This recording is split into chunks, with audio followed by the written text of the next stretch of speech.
Tonight's shir, in a certain sense, is really about two themes, although they're really connected, and that's really why I put them together, you know? And that is that, you know, we just passed Tisha B'Av on Thursday, right? And the essential concept of Tisha B'Av, of course, is mourning. We mourn. We grieve. That's really what it's all about. It's about grieving about the loss that we have.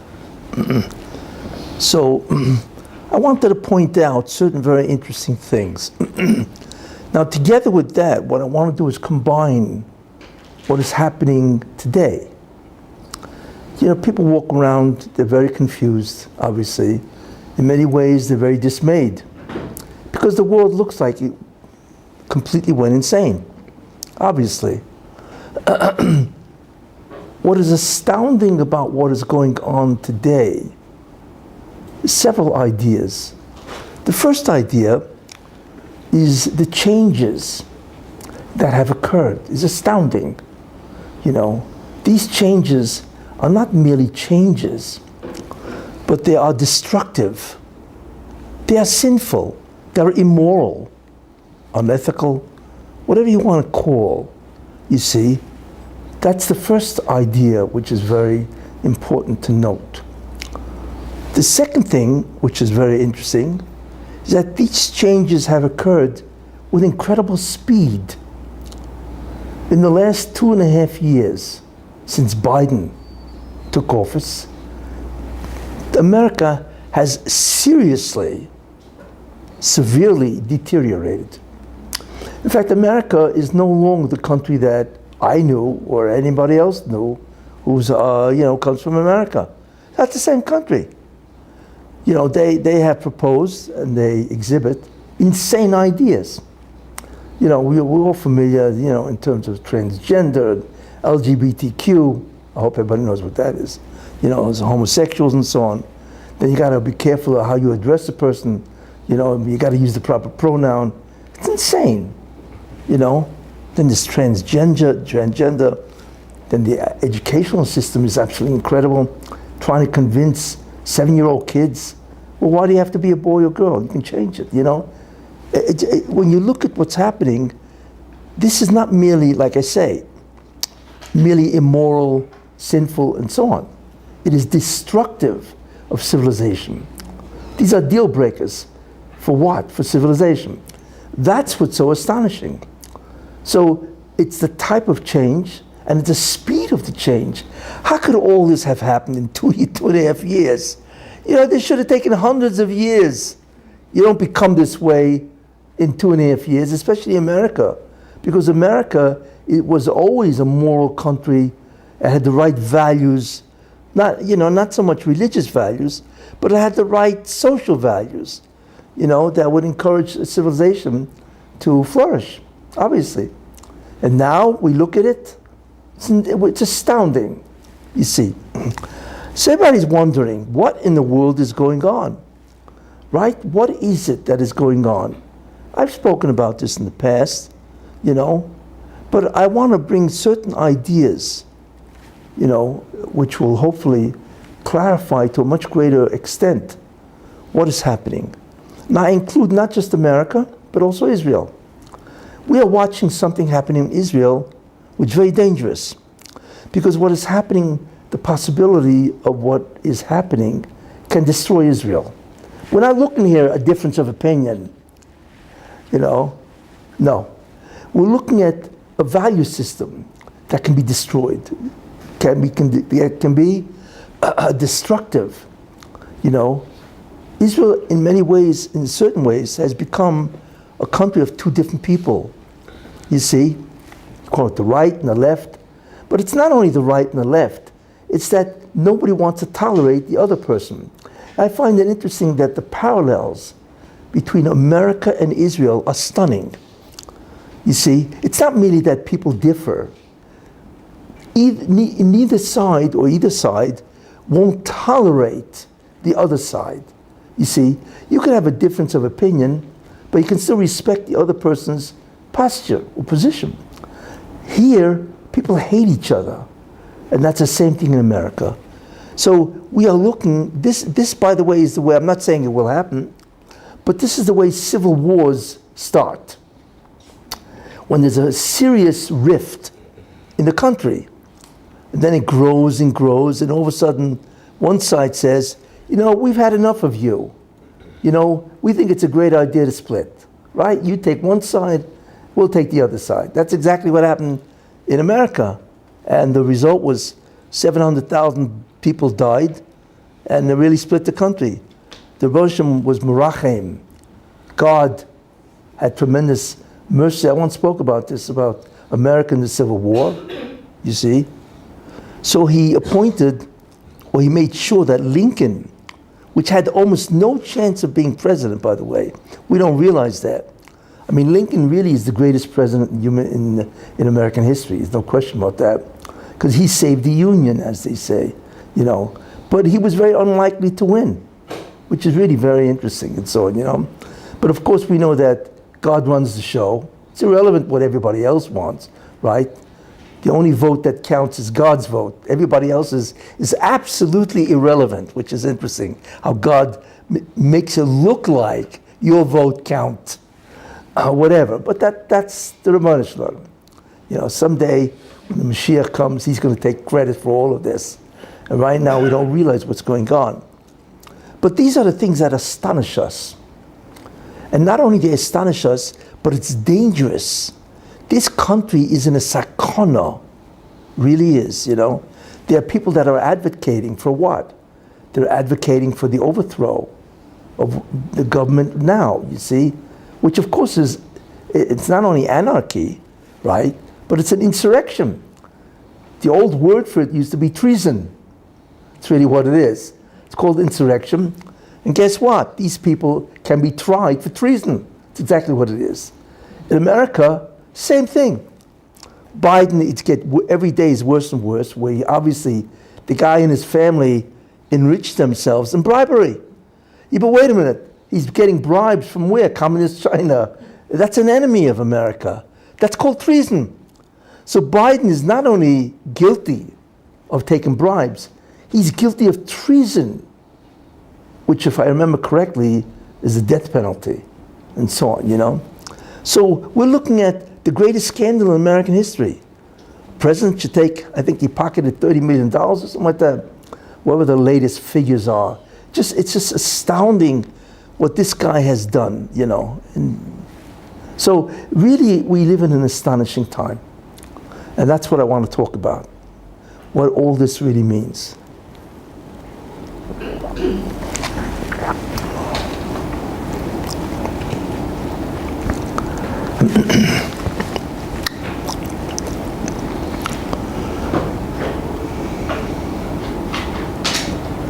But in order to understand what is really going on, you need an understanding really of what mourning is, what Tisha B'Av really was about. And there will be some startling concepts which most people are unaware of, right? And that's what's very important.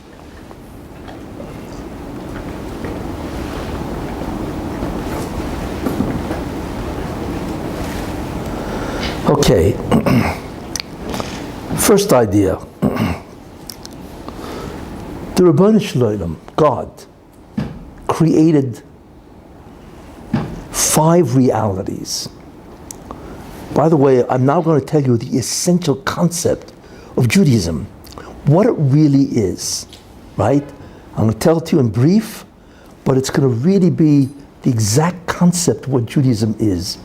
You will understand it from a different perspective, much higher perspective, or maybe a much deeper perspective, you see. And normally if you walk over to somebody and say to them, what is Judaism about? I mean, Judaism is a religion, whatever. What is the essential nature of Judaism? Most people, I would imagine, will say, well, what it's really about is mitzvahs. Before I continue, I just want to read this. This year should be a merit. This year should be a blessing and a merit for the health and success of the families of Regina Bas Yosef Reuven and Yeshaya ben Yisrael, Benjamin Wolf, Ben Tzvi Hirsch, and Baruch ben Benjamin Wolf. They should all, be successful in the schus of the Shriya. Also, it should be for the Aliyas Neshama of Frida Chaya Bela Bas Yitzchak Tzvi. Amen. And Neshama should have an Aliyah in the merit of this year. Amen.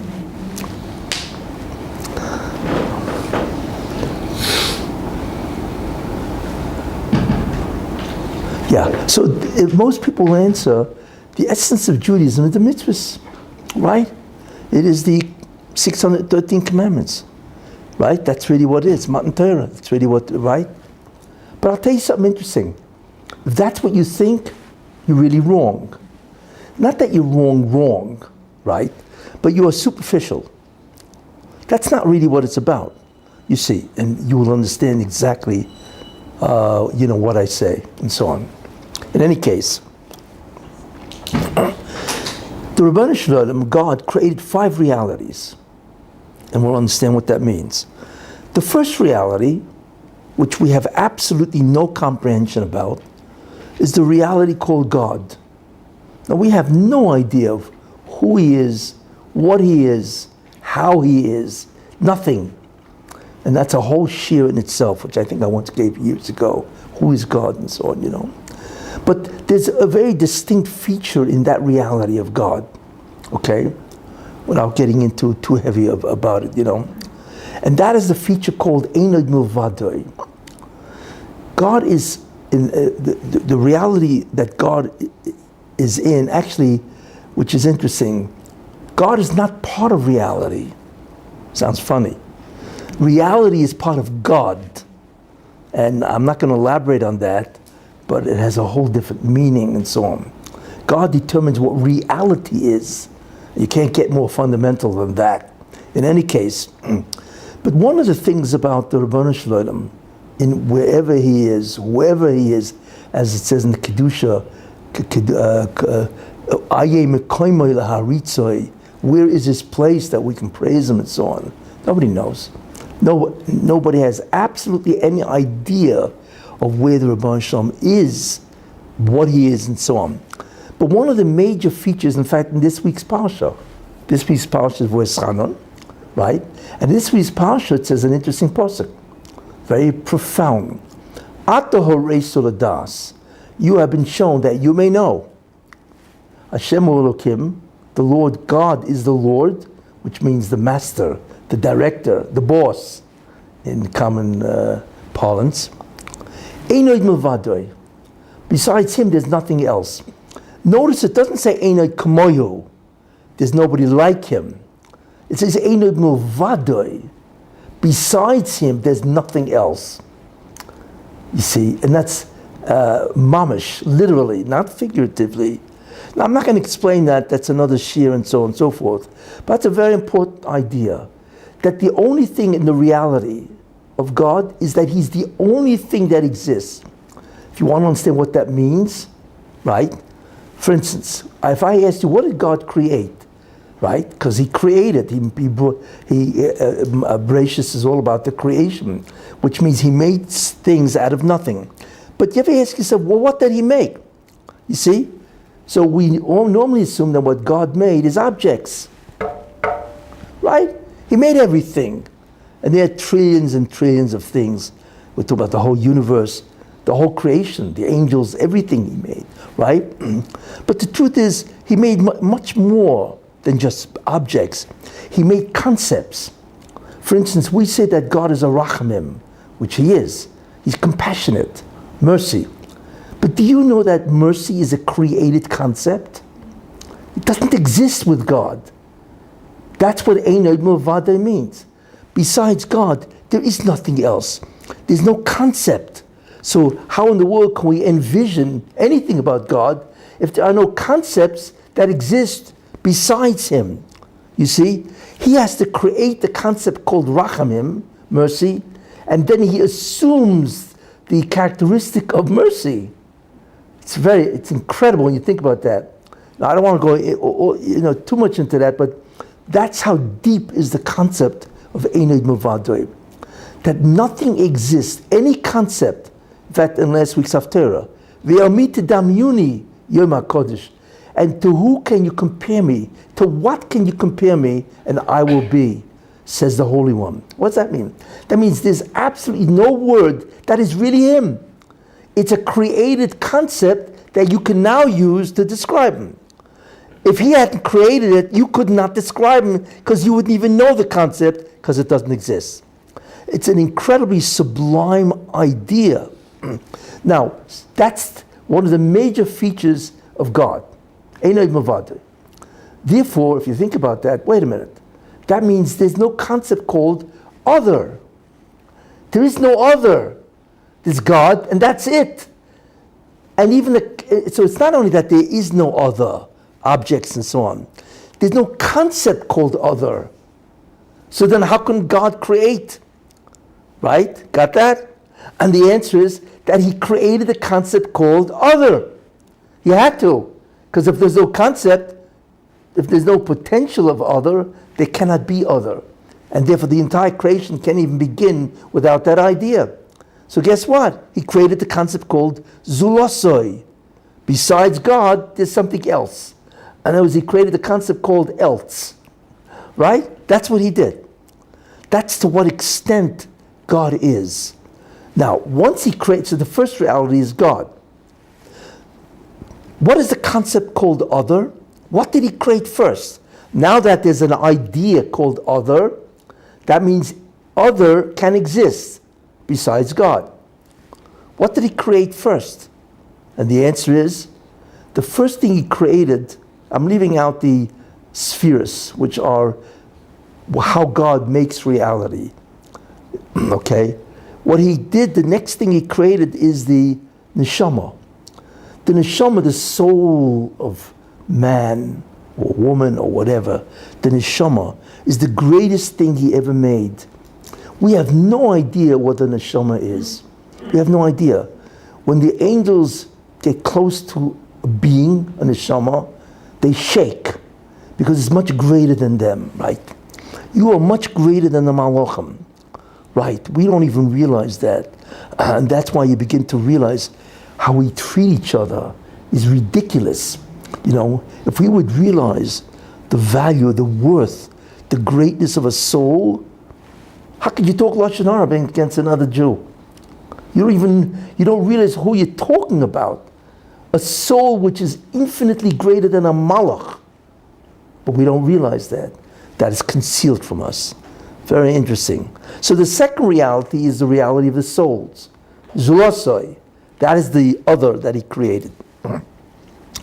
Then God created a third reality. What reality is that? Ruchnius, spirituality. He created all the angels, and they are spiritual. They are not like the neshama. The neshama is divine. That's the difference. The malach is ruchni, is spiritual. You see, there's a big difference, like I said, between a malach and the neshama.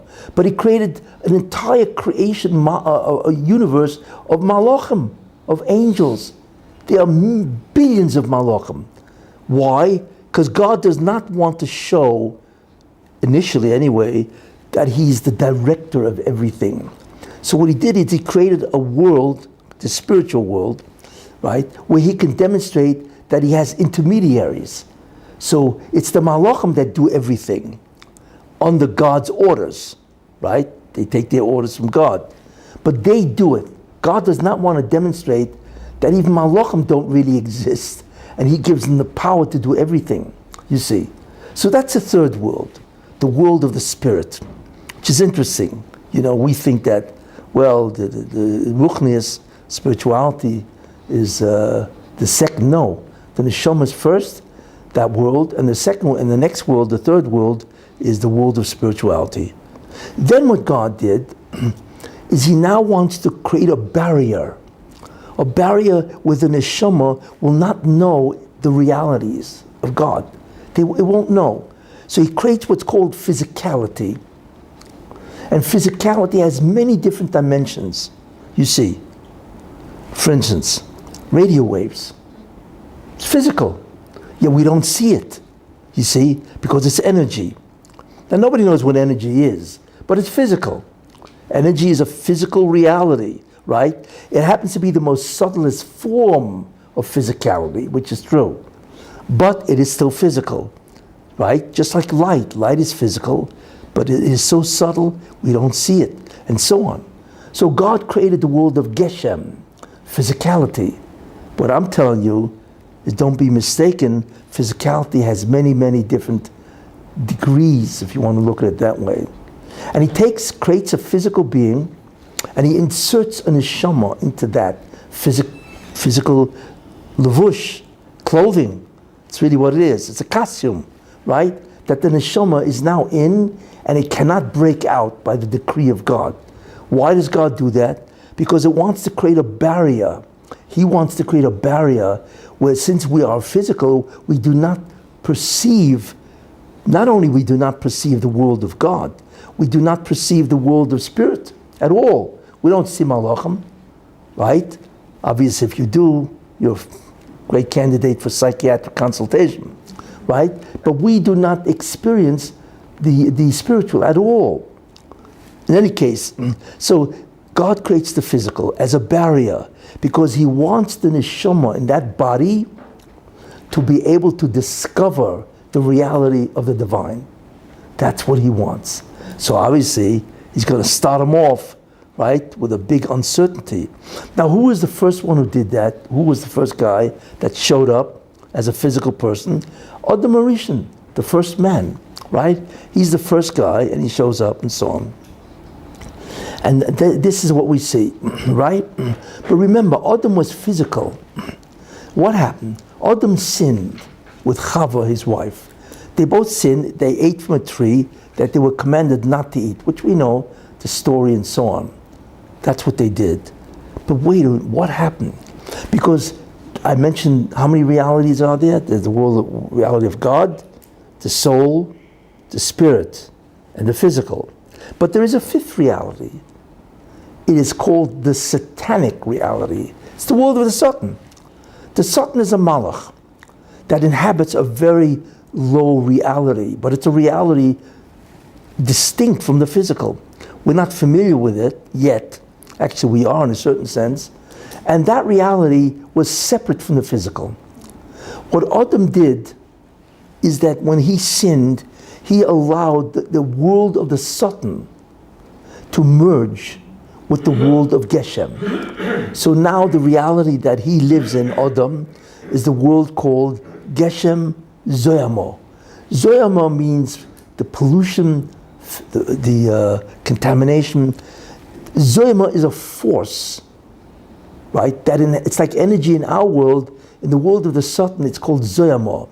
It is a force that the Satan can project. And that's how he enters every human form. And you walk around with him in your mind as the Yetzer Hara. You see, but the Zoyama is very interesting. The problem with the Zoyama is that it will kill you. What is the essence of the Satan? The essence of the Satan, right, is called decomposition. He wants to remove, he wants to disassemble everything. That's what he does. He's an expert. He's called the demolition expert. That's what he is. That's why God told Adam Arishan, on the day that you eat of this tree, you will die. Because death is the ultimate decomposition, right? Unraveling of life. But what's interesting is not only all living things deteriorate and ultimately die, but even the world itself deteriorates. There's a second law of thermodynamics called the law of entropy, which says that if you have an energy, a certain level of energy in a room, and you leave it alone, then that energy will lower and dissipate, and so on. Well, what is that? That's decomposition of energy. Same thing, except it occurs to inorganic matter as opposed to organic matter. You see, in other words, the world that Adam created, which is a tremendous mistake, is that he allowed the world of the Satan to merge with Geshem. So now Adam Arishan is not pure Geshem anymore. He is now Geshem Zoyama. And therefore, he is now subject to death, disease, right? All kinds of negative experiences. It's all the world of the Satan. And we just take a look outside. It's all satanic, and so on. And this was the result of Adam Rishon's sin, because he sinned, and so on. Now, therefore, that changed. What the Rebbe wanted is that Adam Rishon should do this. He wanted him to remain Geshem, physical, without the Zoyama, right? And that Adam Rishon should begin to discover, in ways that the Rebbe arranged, the true realities of God, and so on. That's what he wanted. But so what? Because here's what would have happened, and this is the key to Judaism. Had Adam Rishon not done the sin, then his body, which was physical, but it wasn't the same physicality as us, obviously, because he had no Zoyama in him. This was before the sin. So if he has no Zoyama, he's not subject to death. He lives forever, right? There's no disease. Everything is phenomenal. Nothing is bad, right, in his world. But what God wanted him to do is to realize the divine, the true realities of the spirit and the divine, and so on, which he failed. So what did the Rebbe say? What would have happened had he done that? Then his body, which was physical, would have become ruchni, right? His physical body, not his neshama, because neshama was incredible, but his physical body would have changed, you see, and become like a malach. And it would have proceeded, and it would take a couple of thousand years, which I'm not going to go into, and then all of a sudden, he would no longer be spiritual, right? He would be divine, and he would be a pure neshama in Olam Haba. We don't know what the future world is, but it is not a world of angels, really. It is a world that you need to be a divine being, Zulosoi, in order to be there. You see, we have no idea. And that is the appropriate world that the neshama, at its inception, would have inhabited. But God subjected it to a test, right, where he enwrapped it in physicality. But ultimately, when the neshama in the body does the mitzvahs, and Adam Rishon had the first mitzvah, he would have changed. Realities would have gone from the lowest to the highest. That's the essence of Judaism. That is called tikkun, rectification. And what God wants is that the soul should rectify the realities that it inhabits. You see? So initially it was Geshem, physicality, and had he done the mitzvah, he would have changed into a higher world which is spiritual. In Kabbalah it's called Olam Yitzira. Then that would have gone into a higher world called Olam Bria, you see, until he would have left the spiritual, and he would have entered Olam Haba, which is for divine beings. You see? And that world is beyond comprehension. Like it says in the Gemara, Ayin lo yiru aso. The eye has never beheld what is stored up for the righteous in the future world. It's a different reality. There's no spirituality there. You see, there's no physicality. Forget about the Zoyama. That's certainly God, right? But there is the world of the divine. And it's not our world.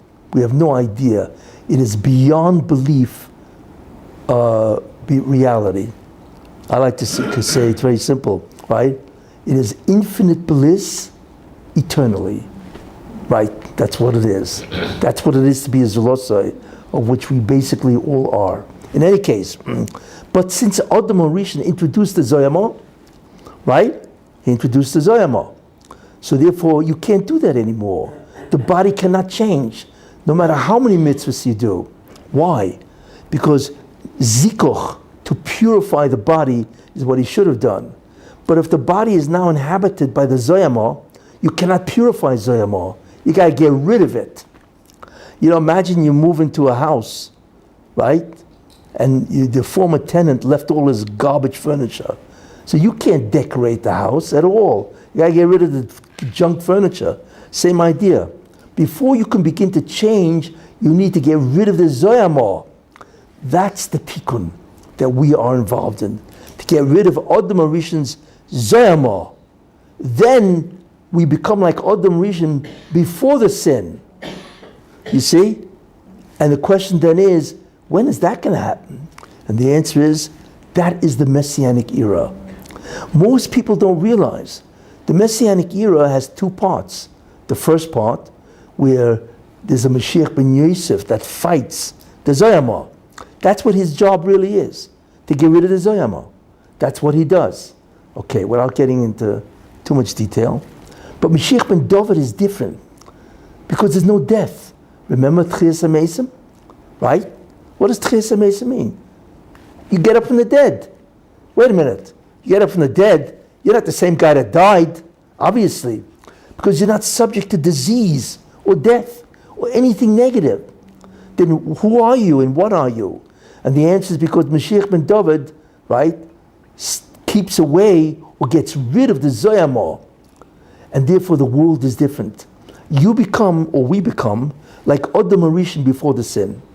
And we have no idea what that was. We don't know. Because we do not know what a world is without Zoyama. Very interesting. So therefore the essence of Judaism is tikkun, to change realities. So that's what it is.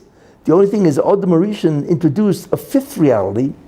Well, actually he didn't create the reality, but he mixed it together with the physical, which is the fourth reality, right? Immediately barring the ability of the neshama to begin to change the body.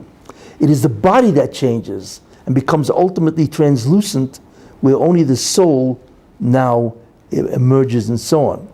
So this is what happened. So that's what Judaism really is.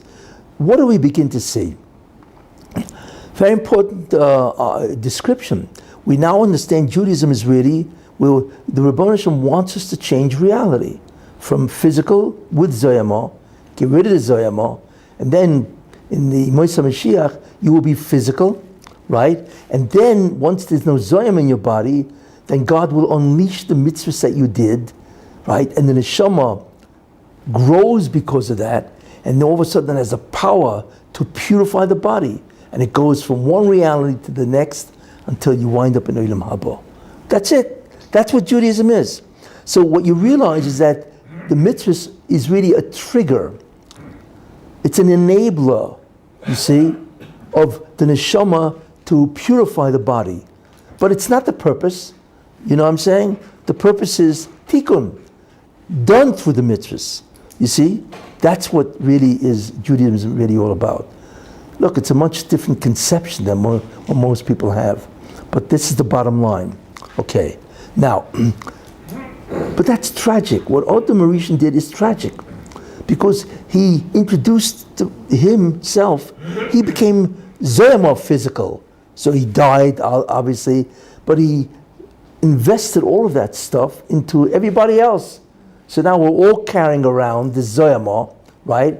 And it wreaks havoc with us, as anybody knows. That's what life is. Life is to deal with the Zoyama, right? And so on, right? You know, imagine in a world that there is no Zoyama, there's no doctors, there's no hospitals, nothing negative ever happens. It's a beyond belief world, which is perfect. That's what Zoyama has done. Destroyed the tranquility of what the world could have been. Okay, that's the reality. Therefore, what do we see? What was the first tragedy? And really, what is tragedy? Okay, where do we learn the concept of tragedy? It's interesting. I don't think many people realize this. Where do we learn the concept of, who spelled out what tragedy is? What? Very good, Cain, exactly. Why? Because Cain said it. He said, Umiponecha, after he killed his brother, right? He said, God lavonim inside, that my sin is greater than I can bear, right? And he listed a couple of ideas, but one of them is Umiponecha esoser, and from your face I will be concealed or hidden. It means you're going to hide yourself from me. What is Cain saying? Richok. And he realized that that's the greatest tragedy of all. When God says, you know, what you did is terrible, I'm leaving you. I'm going to have you go on your own. Obviously you can't go on your own, right? Without God's input, you vanish, you see? And Cain realized that the greatest tragedy of all, right, is richok from God. And that's why he says, and from your face I will be concealed. You think about that, what does this have to do with Cain? But Cain was a much greater being, the person that we imagine. That's why it's so tragic. And he spelled out exactly what the tragedy is of God. Leaving God, or rather God leaving us. You see? So what do we realize? Something which is shocking. Tisha B'Av. When was the first Tisha B'Av? Rosh Hashanah. Think about that. All right? Rosh Hashanah is when Adam Rishon was created, and he destroyed the world in its previous form. Think about that. That's Tisha B'Av. Right? That's really what it is. We don't think of it that way. But he introduced a measure in the world that was incredibly bad, because he introduced negativity, damage, decomposition to the world, pain, suffering, agony, anguish. Can't spell it out more than that. That was his product. You can't mourn more than that, right? But the cause of all this is because since we introduced the satanic force of Zoyamah, that was Richuk. All of a sudden, God, I'm out of here. You see? Because the Zoyamah and I cannot survive together, which is interesting. That's why if you're Tumah, by the way, what is Tumah? It's an interesting concept, Tumah. Tumah, I will tell you, is really Zoyamah, but on the surface. It's surface Zoyamah. We are pervaded by Zoyamah, even though you don't realize that. But the surface of the Zoyamah is, Zoyamah saturates the body. Right, and you can't measure it because it's a spiritual force, right? But wait a minute, can you get rid of it? Because really the Rebbe Shem and the Zoyamah cannot tolerate each other.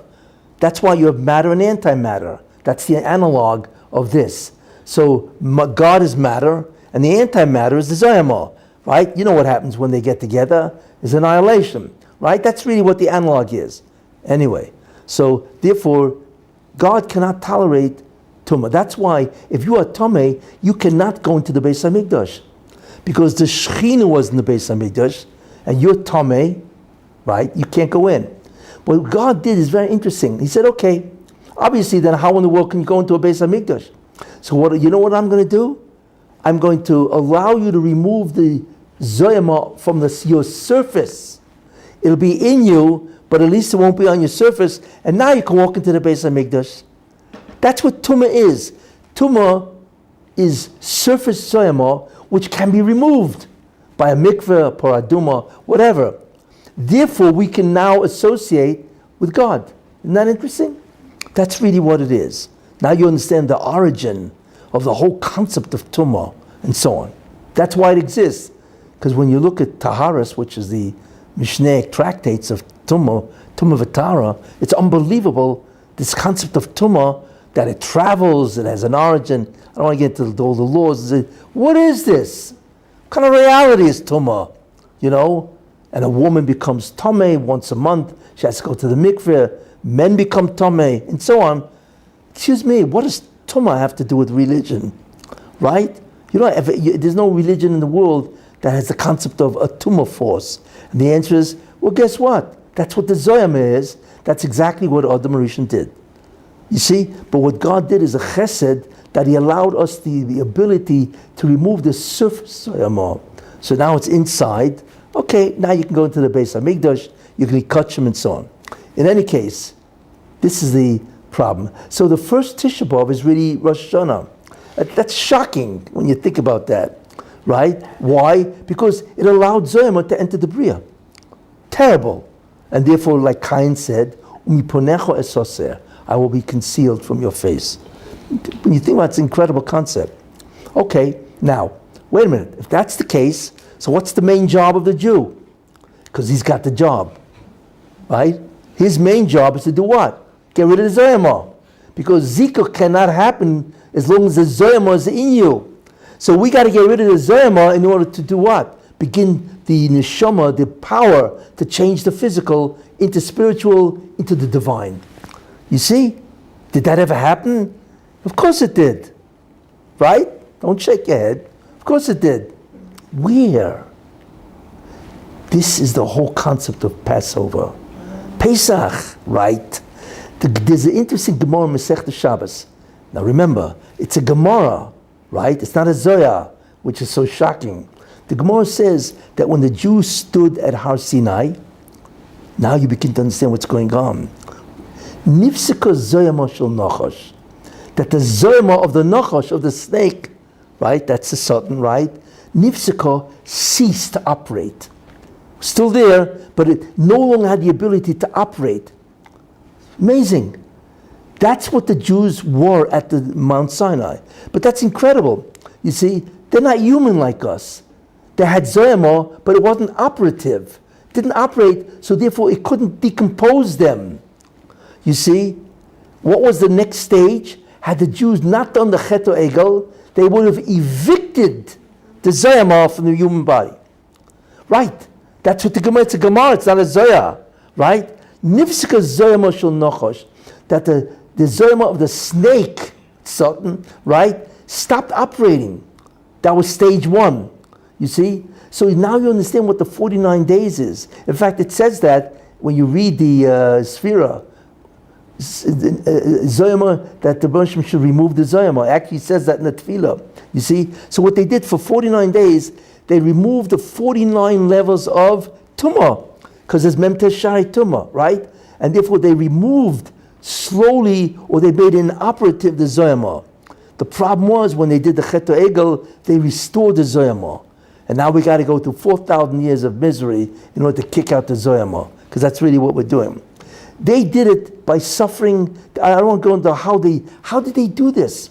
Because this is a spiritual task, right? This is not, it's not like dig a hole. No. How do you spiritually remove Zoyama, which itself is all spiritual? Satan. Anyway, I'm not going to go into that. If you're interested, I gave a 6-part series on my website, TorahThinking.org. There's 575 shurim on that website, TorahThinking.org. And I gave a Passover shir, 6 installments, that explains the Zoyama, what Pesach really is, and so on. In any case, but that's what they did. So we see, therefore, that the Jews were successful, at least initially, in removing the Zoyama. Amazing. But since they did the Chet Egel, they restored it. You see, when was the Chet Egel done? Remember what first Tisha B'Av was? Rosh Hashanah. When is the second Tisha B'Av? Shiva Asar B'Tammuz. Right, the 17th day of Tammuz. Because that was the days that the Jews did the Chet Egel, the sin of the golden calf. That was when they did it, Yud Zayin Tammuz. And that's when we begin the 3 weeks, right?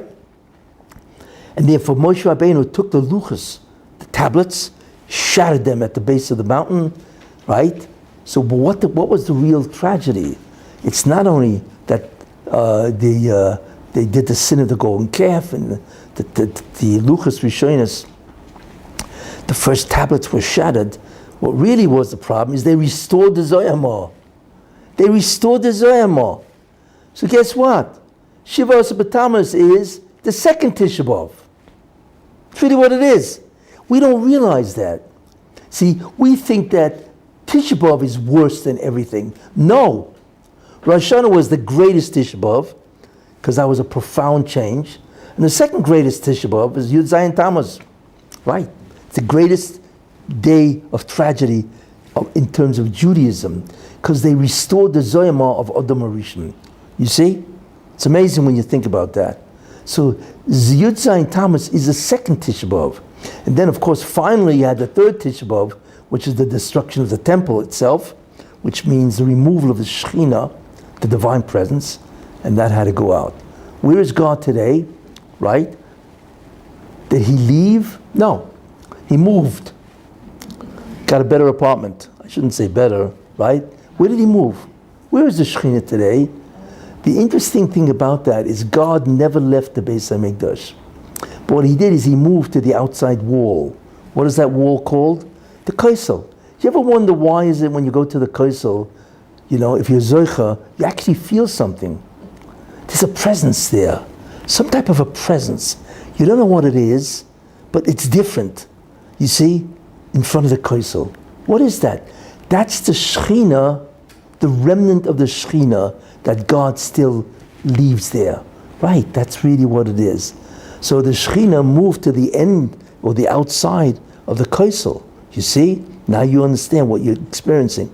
You see? That's really what it is. So thank God, at least God is still here, although he's in Golus, just like we, because when he moves from the Evan Shasiyah to the outside wall, that's the exile of the Shekhinah. But in any case, therefore that's where we're at. Now, what does all this have to do with current events? I've explained, I hope adequately, what Judaism is on a whole different perspective, right? And how we look at Judaism, what it really is, the concept of the neshama, what Olam Haba really is, the malachim, and so on. But Yud Zayin Tammuz, let's go back to that, right? What does that have to do with current events? Okay. July 4th, 1776, right? What is July 4th, 1776? Birthday of America. That's when Thomas Jefferson, if I remember my history, introduced the Declaration of Independence. That's considered the birthday of America. In fact, when astrologers, I should say, write these charts, they put down the birthday of America as July 4th, 1776, right? That's what it is. Now you can ask yourself, that's interesting. What was the Hebrew date of July 4th, 1776? Do you know what it was? Shiva Asar B'Tammuz. Right? So the question you have to ask yourself, that's interesting. Why? And this is all min hashamayim, obviously, that America was founded, was allowed to remove itself from Britain. All this is incredible hashgacha. Why would the Rebbe Shem allow America to be born on Shiva Asar B'Tammuz? For us, it's Tisha B'Av. And for them, it's the birth. What's going on here? Very interesting.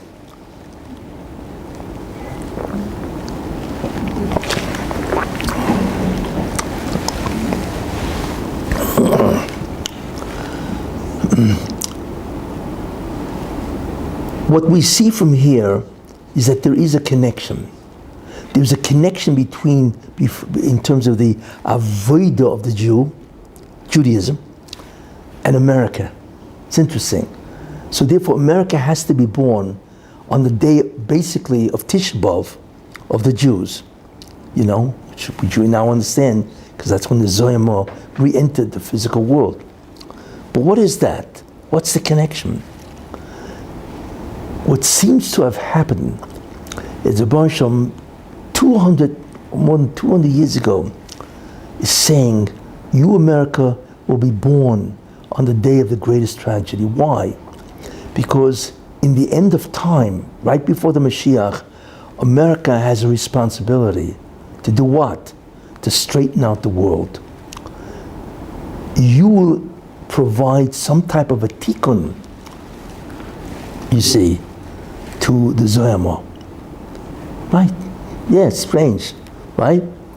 What does that mean? Okay.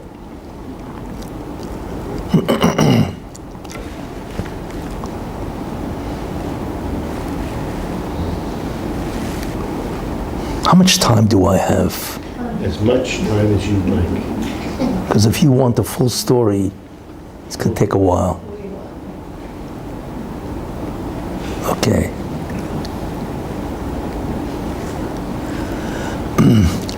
Rabbi Moshe Chaim Luzzatto says, he gives an example. How evil can the world become? How bad can it be? Right?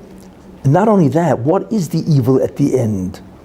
Because he gives an example. Imagine you're in a house, and there's one window, and that window is painted black. But right now, the bottom window is open.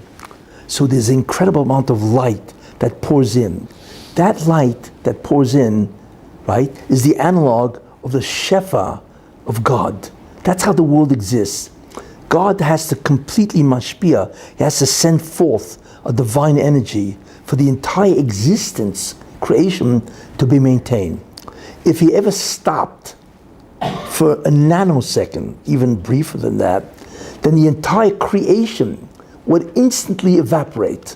instantly. So it needs this constant input from God. So the Ramchal uses an example. So you got this window, it's open. So in the beginning of time, right, this window was open, the bottom half, right? And this light, which is the divine influx of incredible divine energy, was coming in. Great. But as the sins of mankind increase, what was happening?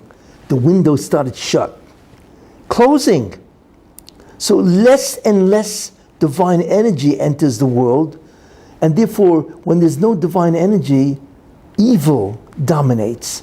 Evil always enters when God leaves, because that's the deal. It's like a seesaw, right? When one is high, the other is low. When God is filled, in the sense that he's completely there, then evil cannot in any way operate. But when God leaves, goes, then evil comes in and takes its place. I don't want to get into the whole formula, but it's basically called a reciprocal relationship. That's what it is. In any case, so as mankind sins, what's happening? The window is slowly closing until right before the Mashiach. Where's the window? The window is 1 nanometer from the sill, which means that if it shuts, everything disappears. Everything. That's how bad it gets, right at the end. Incredible example that the Ramchal uses in the Maimah Hagula, the Sefer and so on, right? That's what happens. So what he's saying is that the amount of evil that will happen in the end is akin to the window being 1 nanometer from the end. That's how dangerous it is, right? So what happens? Right before, and it's going to shut, because mankind's evil demands that it shuts. That's Midas Adin, attribute of justice. So all of a sudden, while it's heading down to the end, right? All of a sudden, the house has a door. The doors fling open, and the divine influence pours in. That's the Messianic era. That's it. So the world is not destroyed, because not only is there light, the windows don't open. The window shuts, but we don't care, because it now comes in through the doors, right? So the entire world is filled with the knowledge of God. I'm not going to go into that, but that's the analog, the analogy that he uses. Very interesting analogy and so on, you see. But the question, what the Ramchal says now is very interesting. He says, what does that mean? He says when the window is down to a nanometer, right, then evil is no longer what it looks like. He says, as the window is closing, then evil is called the Memtesh Shari Tumah, right? It's a 49 levels of Tumah, bad, evil, whatever, right? What is that about? That's mostly about Taiva and Gaiva, or the normal sins of man. But when you're down to the bottom, it takes on a new form of evil. What is that form of evil? So the Ramchal says that is the Nun Shari Tumah, which is incredible. That is the worst. That's the end. What does that evil look like? So what's interesting is what the Torah says. The Torah actually brings down the 4 types of evil, right? It's going to characterize 4 types of evil. The Torah actually reveals incidents of that. Okay, the first incident, right, is the Dor Hamabel. What's a Dor Hamabel? Flood, right? So a lot of it was caused by Gezel, but there's an interesting medrash which I once mentioned, and the medrash says this: what sealed the fate of the Dor Hamabel, the generation of the flood? Why did God destroy the world? You see? And the answer to that is very interesting, because what the generation of the flood did is they didn't just sin, their sins were sins in which would destroy civilization. And God will not allow that, because he wants the world to continue. So God said, excuse me, you want to sin, that's one thing, but don't destroy my world. And they were doing that. Why? Because they were stealing. There was no private property. It was just imagine all of a sudden, and you're going to laugh when I conclude this. But anyway, people were stealing left and right. I mean, everything was going on. But that's not what sealed the fate. What sealed the fate is this medrash, where the medrash says that when a man would want to marry a man or an animal, he would have to write a ksuba. Can you imagine that? What does that mean? If you have to write a ksuba, that means it's legal. Yeah, it has to be recognized by the government, right? So God said it's one thing to have this kind of LGBTQ, homosexuality, it's one thing. But you want to legalize it and make it formally legal? Excuse me, that's the end of the world. There's no reproduction, it's crazy. That's sealed gzera. So that's the first evil, right? The evil of perversions in terms of sexuality and so on, homosexuality. That's sealed gzera. That's number one. Second incident. So that evil is about what? To defy the edicts of God. It's defiance. The Hebrew for it is perikas oil, right? To overthrow the yoke. We're going to overthrow your commandments. We don't want that. Don't bother me. Don't tell me what to do. I will not listen to what you say. That's perikas oil, to overthrow the yoke of God's commandments. That's number one. Number two, second idea, right, is the dohaflaga. What did they want to do? Build a tower, right? They wanted to kill God. Why else would you do a tower? They wanted to kill God, right? So again, it's about God, but it's not defying his commandments. It is about wanting to kill him, right? Why else would they build a tower? Third idea, Paroi. Moshe Rabbeinu says, let my people go. And Paroi says, who's God? I'm God. Because the pharaohs held they were God. So Paroi wants to replace God, right? And then finally, so what do we have? To defy God, to kill God, to replace God. So what's left? One more. You have to kill the ambassadors of God. Who are they? The Jews. Therefore we find Nimrod throws Avram Avinu into Kivshan Eish, into a furnace, right? Which was incredible. Why? Because he realized who Avram Avinu was, in the sense that Avram Avinu wants to introduce a new form of worship, right? That's the fourth evil. So we see something very interesting, that in the end of time, the major evil of the world is against God. It's all about God. It's not even about their own taiva in that sense. They're into defying God, his commandments, right? They're into killing God, replacing God, and killing the Jews. That's it. That's the Nun Shari Tumah. You see? That's what it is. In any case. And it's amazing that the Torah actually tells us all about this. You see. Now let's check out the US. Today. Isn't it interesting? Right? I talked about Gezel, that they were stealing left and right. Well, guess what?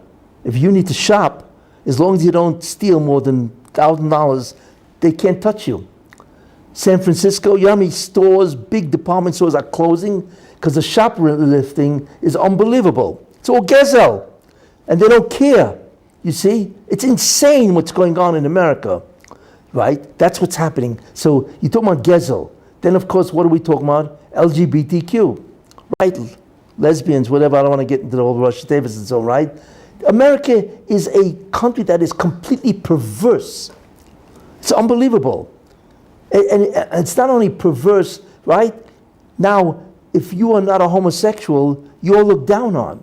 I don't know if you realize what's going on there. It's like, that's not only acceptable, it's preferable, you see. And it's all about, and then there's transgender, where they're telling 7-year-old kids, why not change your gender? It's beyond belief what is going on, you see. So that's the concept of the Dohaflaga. Then they want to kill God. I don't know if you know it, but religion is dying in America, just like it's dying in Europe, right? Europe, 90% of the churches are empty, right? That's what's happening. Nobody goes to church. The only one who goes to church is the tourists, because he wants to see the windows, all right? There's nobody praying in the churches in Europe. And America used to be 60, 70% religious, right? And now it's down to 30%. That's it. They don't, the amount of atheism is incredible, you see. In any case, so then they want to replace God. The Democratic Party is paroi. Who are you? Who's God? I am the one who determines everything. The Democratic Party wants to destroy America, including Biden, who is obviously a puppet of the Democratic Party. They want to destroy America, turn it to a communist regime, where obviously it's a complete dictatorship and so on, right? In other words, they want to replace God. That's basically what they want. And therefore there's a tremendous hatred of religion. Anti-Semitism is tremendously rising. Well, who's that? That's Avraham Avinu. So when you think about it, amazingly so, all four evils dominate America. And of course, America, it really dominates, right, with abortions. They went crazy when the Supreme Court removed Roe versus Wade, you see. But if you think about it, it's just incredible how in 1973, they allowed a woman to kill her kid right up to the time of birth. You realize what that means? That's infanticide. It's unbelievable how they can. And then the people that are saying, well, within 24 hours, if a woman wants to talk to a doctor and they both decide, let's kill the kid after it's born. That's murder. Yet they were fine with that. And so on. That's all part of the defiance of human life and so on. You see. Any case, so that's what's happening. The evil that the Ramchal talks about now exists, you see. And unfortunately, Israel always copies America. That's the problem with Israel. And that's what's happening here. The homosexuality and so on, the defiance and so on, in terms of what's happening in Israel. Now I want to tell you something. Because the question we now have to explore is, wait a minute, America's supposed to get rid of all this? How?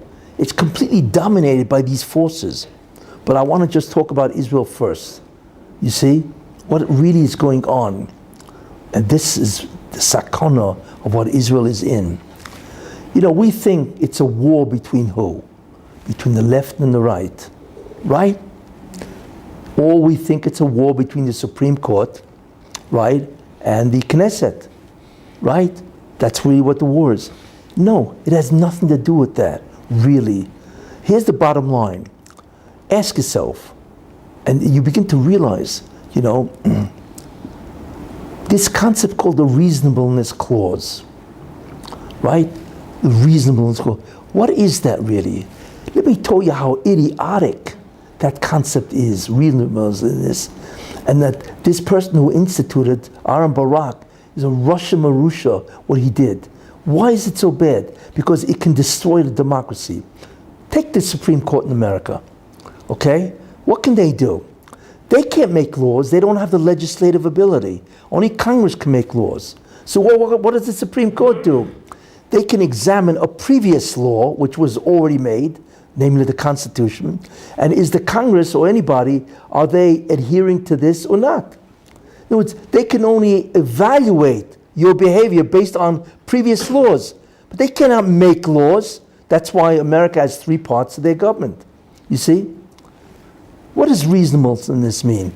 Wait a minute. If the Knesset had voted for this concept called reasonableness, right, then I can understand that the Supreme Court says you're violating a law that was made by the Knesset. But the Knesset never made a reasonable law, right?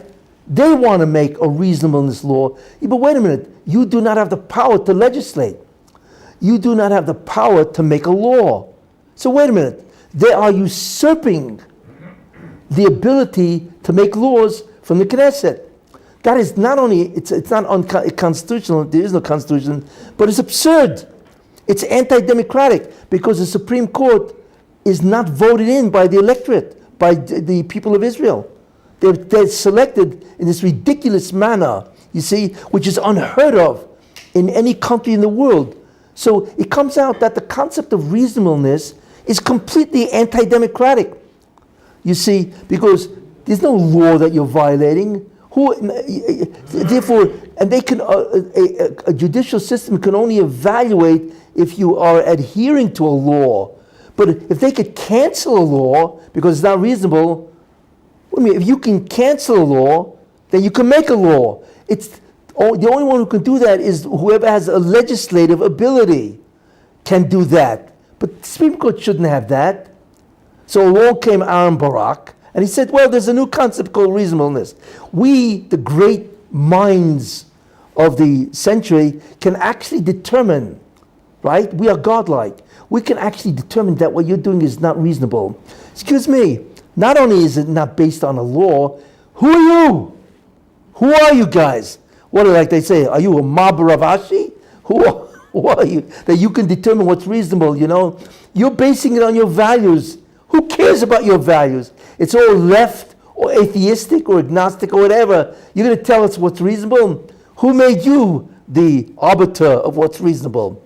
The whole thing is absurd. Yet he got away with it because the Knesset allowed Barak to do it because they realized that they needed Supreme Court as what? They weaponized the Supreme Court with this crazy reasonableness. It's not a law, it's a clause. You see? That's what they did. So the whole concept doesn't make any sense. The whole concept of reasonableness is anti-democratic. There's no country in the world that has this ridiculous law. You see? Because the Knesset never passed such a law. So what are you evaluating? Nobody's breaking anything. You know, and you, the solemnic, wise Supreme Court, who are you to decide what's reasonable or not? You know? I love these guys. There's 12 guys versus 120 in the Knesset. So these 12 guys are more seichelig than the 120 in the Knesset. What an act of gaiva. What an act of hubris, as they say. It's beyond belief. Now, if that's the case, if the whole thing is insane, right? So why is there such a significant amount of people, right, that hold that if you remove the reasonableness laws, then you've destroyed democracy? What's going on here? That makes sense. You know, it's like literally it's an Alice in Wonderland scenario. If you remember what Alice in Wonderland was all about, right? Off with his head, but why? No. Off with your head. It's like it's a very famous allegorical book with the whole. It was against the British. The whole society was insane, right? So you can't believe what's happening. That's what's so incredible. Why is there so many people that hold, you know, and they're willing to fight to the death? You see? Let's have a civil war. Over what? You guys are destroying democracy. And what's the answer? Because it has nothing to do with democracy or anti-democracy. Nothing. It is a war of the Erev Rav against God. And they realized that the only ones who can shield them and remain in power is the Supreme Court. It is a fight to the death. Who is an Erev Rav? What is an Erev Rav? An Erev Rav is a Jew who is a leader, not the regular Jew, right? He is a leader that nullifies Maimed HaSinai. In other words, of course there's Judaism, right? Right? But it's not the Judaism of the Bible. There's no bond or an agreement between us and God. Not at all, you see? Then what is Judaism? I'll tell you what it is.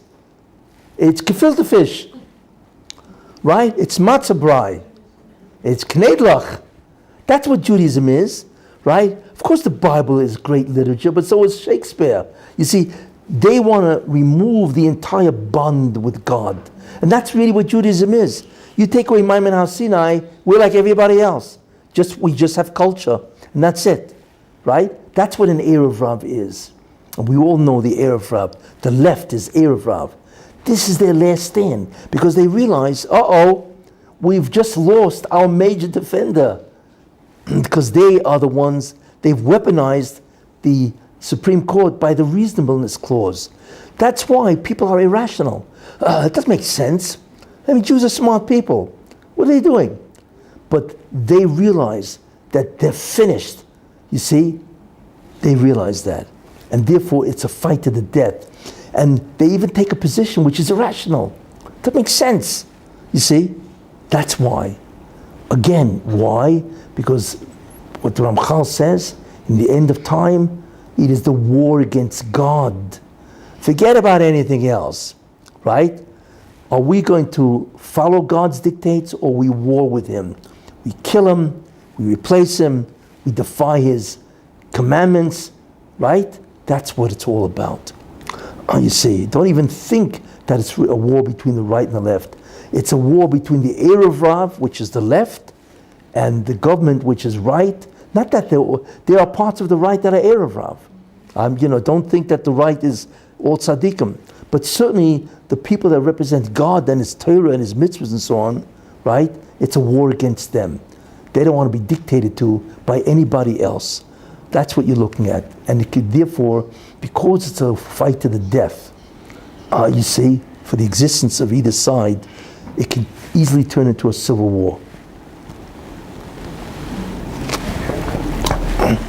That's what's happening in Israel. Same concept.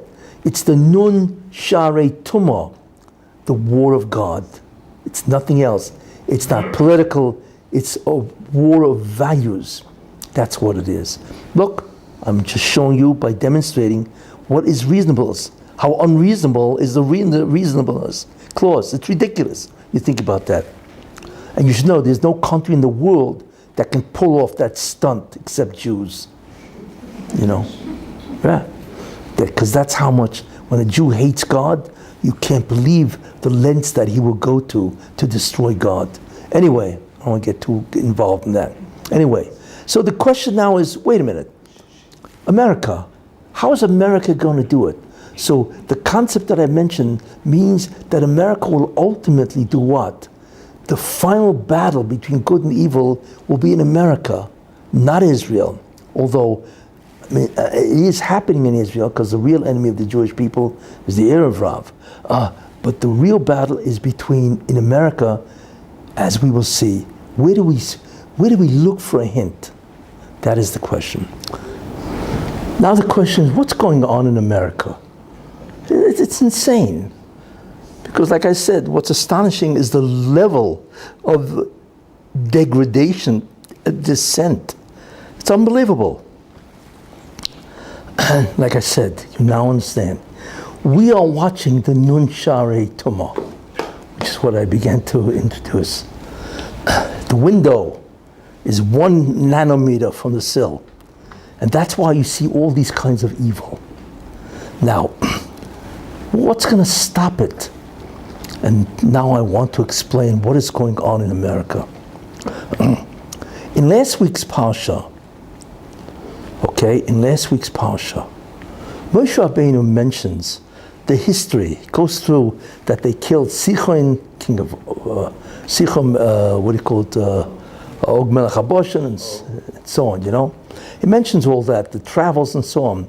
But then he mentions HaSeir, the mountain of Seir, which we know is the inheritance of Esav, Moshe Rabbeinu says. But what was strange about what Moshe Rabbeinu said, right, is he calls Esav our brother. He didn't call anybody else our brother, right? But wait a minute. Okay, biologically Esav is a brother, that's true. But why would you call him our brother? He says it twice. He calls Esav our brother. You see? That's strange. Esav is a Russia. It's incredible. Esav wanted to kill Yaakov, right? He became obviously non-religious. He's no more Jewish, that's for sure, and so on, Why would Moshe Rabbeinu refer, and this is hundreds of years later, after Yaakov and Esav, several hundred years later, why would he refer to Esav from Mount Seir, as our brother? Was this an accident? No. Obviously, the Torah is divine. If Moshe Rabbeinu is calling him our brother, there's some incredible mystery here that needs to be revealed. What is that? Now, I've spoken about this in the past, but I want to show you, to a certain extent, what the results of this is. The real idea comes from, in Parshas Chukas, in Revi'i, Moshe Rabbeinu sends a message to the king of Esav, or the king of Edom, because that's what he was called then, Edom, right? And he says the following, he says, listen, we want to pass through your land, because we want to go up. Edom is near the area of Eilat. So if you go up from Edom, instead of going all the way to the Jordan and then crossing, why do you have to go so far? You go straight up Eilat, right into Israel. So he said, let us pass your lands. We won't invade anything. We won't trouble you. Just let us go in. He says that in Chukas, in Revi, right? But he says it in a very funny way. He says, Koyoma ochicha Yisrael. Thus says your brother Israel. There you are again, your brother Israel. Now we could say, well, maybe he's trying to butter him up by saying, you remember we used to be brothers, biological brothers and so on, even though you're so far away, right? Okay, fine, right? So that's what we would think. No, that's not what Moshe Rabbeinu says. How do we find out what Moshe Rabbeinu really says? So we need to look Rashi. Rashi says something which is absolutely stunning.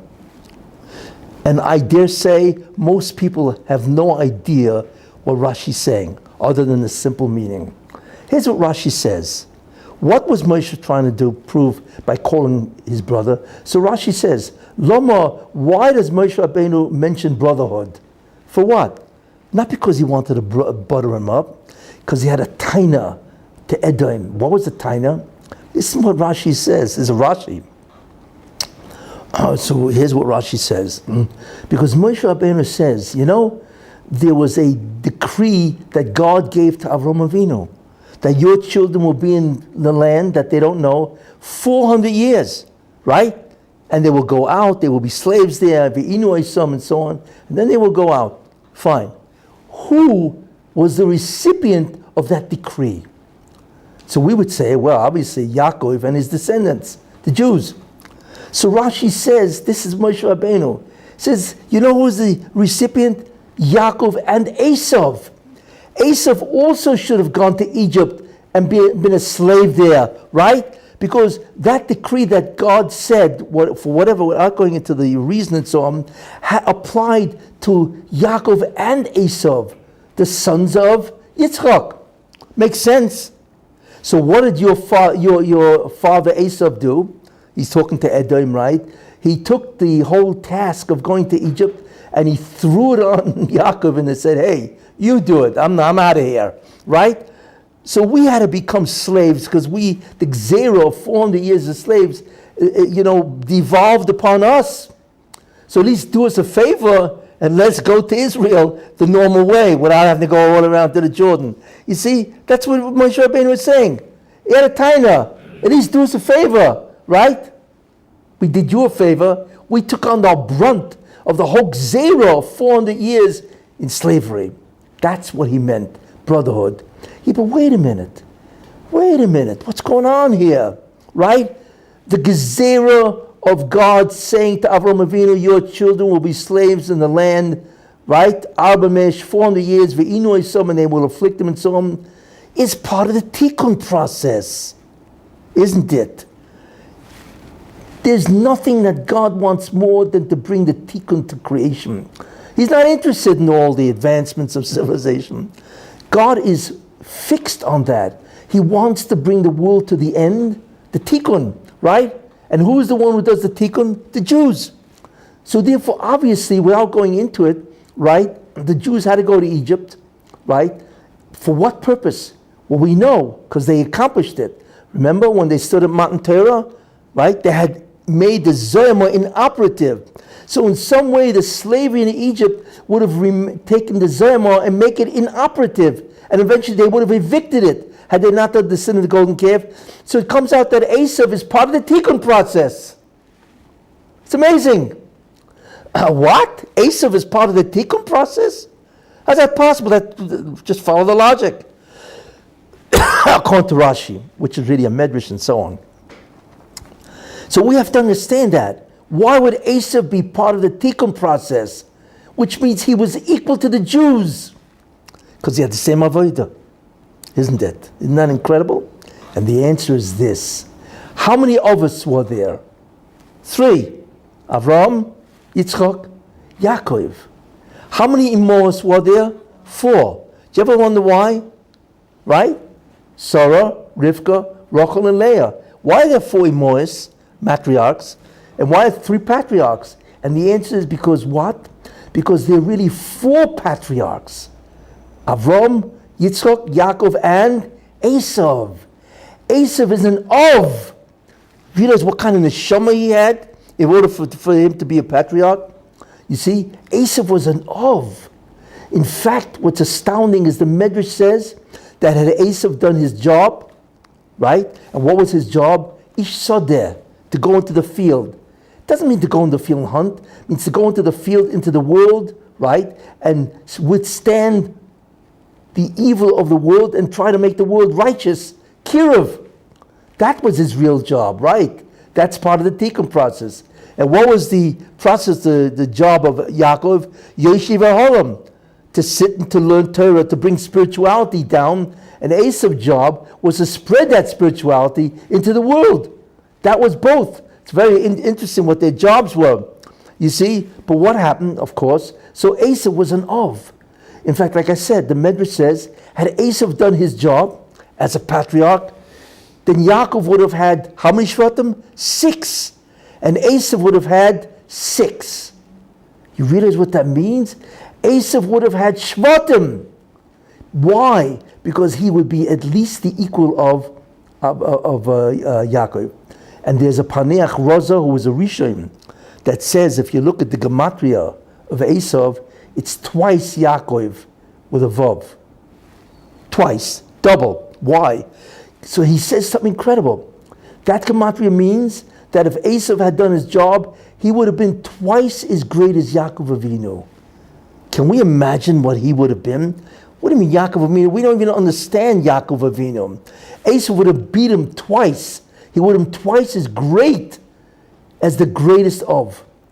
Did you imagine? And there's a tremendous amount to dwell on, which I'm not going to do. However, I've given many lectures about Yaakov and Esav. You can find them on my website, TorahThinking.org. But this is what we see, you see? So what happened? Well, like anything else, Esav had free will. He rebelled, and that was it. He threw off the yoke. That's what he did.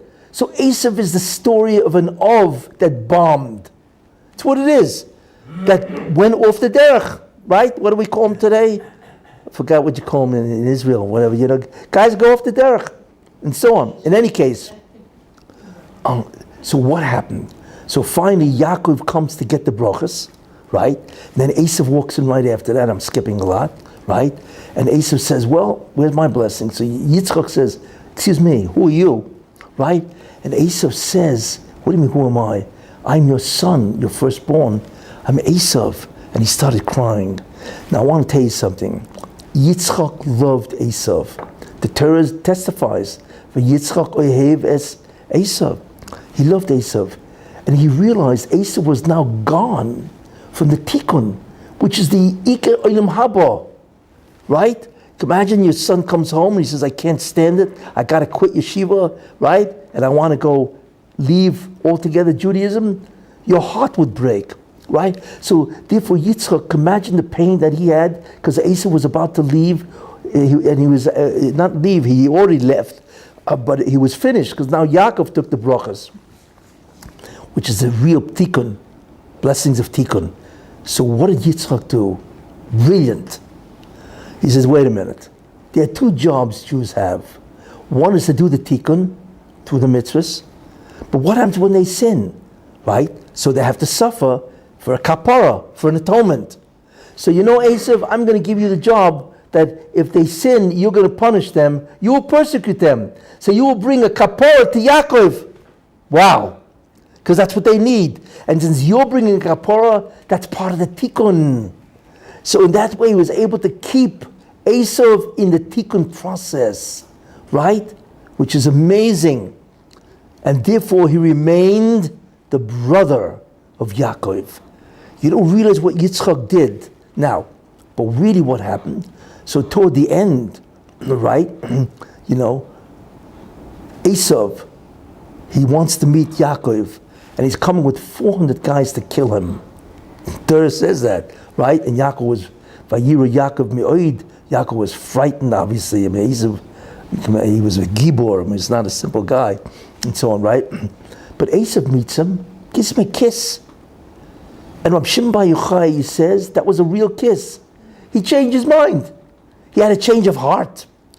Where do you see that? Because he says to Yaakov Avinu, Yehi lecha asher loch, let that which is yours be yours. Which means that even though I came to kill you because you stole my blessings, you can keep it. I'm moichlet. He gave it back to Yaakov. Rashi says this.